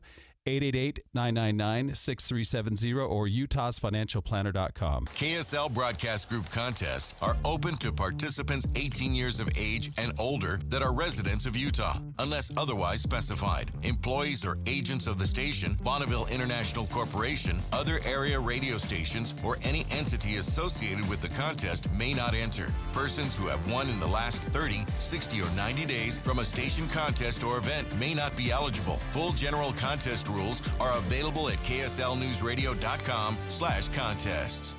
I'm back to doing what I love and more, thanks to the Good Feet store. Are you struggling with pain in your feet, ankles, knees, hips, or lower back? At the Good Feet store, we recommend having high-quality support in all of your shoes. Our personalized arch support system has helped countless people find relief, like Karen. Here is her Good Feet story. After I decided my pain was too much, and my doctor actually suggested that I do visit the Good Feet store. Pretty amazing when they put the arch supports in your shoe and you walk around and you realize there's not pain and you think, how can this arch support in my shoe make my back pain go away? But it works. And how can it make my knee pain go away? It was incredible. Come to the Good Feet store today and see what we can do for you. Good Feet arch supports are in stock and available in over 300 different styles and sizes. Thanks to the Good Feet store. Stop in today at the Good Feet store. Utah deserves better. If you just got a quote on a new furnace or air conditioner and felt like they were pushing you into something big and expensive, you're not the only one. A lot of home service companies here in Utah aren't really local anymore. They've been bought out by private equity groups focused on profits, not people. Here at Your Service Pros, we're different. We're Utah-based, family-owned, and built on trust, not sales quotas. We offer free second opinions on repairs or replacement because most people just want to know the truth. If your system can be repaired, we'll gladly fix it. But if it needs to be replaced, we'll show you your options, including a hybrid system with up to $6,650 in total rebates. We'll make sure you're getting the best price possible, not some inflated quote so our investors can get richer. Your Service Pros has served Utah homeowners for over 20 years. And we're proud to have a 4.9-star rating from families just like yours. So call Your Service Pros today at 801-YOUR-PRO. If you need a free second opinion on your heating, air, plumbing, or electrical, call 801-YOUR-PRO, because Utah deserves better. This is Midday with Maria Shilaos. 5, 4, 3, 2, 1. Utah is getting closer to getting a spaceport. A committee has begun meeting to determine if it's feasible to locate a spaceport here. KSL News Radio's Britt Johnson spoke with Utah Senator Jerry Stevenson about it. He says the legislature has set up this exploratory committee to do its due diligence. The legislation just set up an exploratory committee. We brought in some experts to see if this was feasible for the state of Utah. And we're quite confident that it is, and so we are moving forward. We've had some meetings. We've got chairman set up. We've got a committee is together now that will evaluate the opportunities out in front of Utah for a spaceport. And we're actually moving into some of the very first phases of that within the next 2 weeks now. Senator Stevenson says we have a lot of the infrastructure here already, so everything could fall into place as soon as a couple of years. Well, we've got our experts in place, and we're going to start meeting on a regular basis now and see if we can move this forward very quickly. There are several states that have spaceports, but we don't think there are very few that are positioned as well in this market as the state of Utah would be. We've got a lot of wide open space here in Utah. I don't think we're looking at launching. We're not going to compete with Cape Canaveral. I think what we're looking at is maybe recovery, or maybe the launching. There's possible to launch a lot of stuff into space now from the back of an airplane. He says the committee would also study what, if any, state dollars would be needed to move forward with the project. The proposed spaceport would most likely handle space recoveries and small launches rather than large launches like they do at Kennedy Space Center. But Senator Stevenson says even this small-scale port has the potential to bring in a large number of jobs and money to the state. Picture this scene in jolly old England. Scarlet uniforms flashing against the riverbank, wooden skiffs gliding in formation, a young swan gently lifted from the water, measured, inspected, and then released. It's all part of the Census of the Swan in London. Did you know the King technically owns all unmarked mute swans in England and Wales? It might sound like a bit of a relic of the past, but the tradition behind it is still going strong today, and it matters now more than ever. Each July, a team of experts and volunteers set off on a 5-day journey up the River Thames in an event that's called swan upping. What began in the 12th century as a royal census is now focused on conservation efforts. Swan families are caught, they're checked, they're measured and tagged as well, and it's all about monitoring the health of the population and the river they live in. Today, it's all about conservation and education. So we travel 79 miles in 6 traditional rowing skiffs. We go up the river, and each family of swans we come across with young cygnets, we will circle our wooden boats around them. We will work them in closer and closer together until we can actually lift them out of the water by hand. This year's swan upping comes as a new climate report from the Met Office shows just how much more extreme the UK's weather has become. Winters are wetter, storms are more intense, and flooding is now one of the biggest threats to nesting swans. The number of months with double the usual rainfall, for example, has jumped by over 50% over the past few decades, and that's causing some real problems for swans who are trying to raise their young. During the flooding, it can obviously the swans will try and keep building the nests up, but as the river will raise, it will wash the nests out, and unfortunately the eggs will just become sterile and they'll disappear in the floodwater. Once the findings of today's survey are in, which I'm told should take around a week, they'll offer a clearer picture of how the swan populations are faring and the pressures they're facing on a changing river. And that is the Associated Press's Mustakim Hasnath reporting. Jeff Kaplan is here. Jeff, I just wondered, do you have any experience with swans? None whatsoever, other than seeing the movie Black Swan. The only swans I know of are at Tracy Aviary. Jeff Kaplan's Afternoon News is next. Have a great afternoon.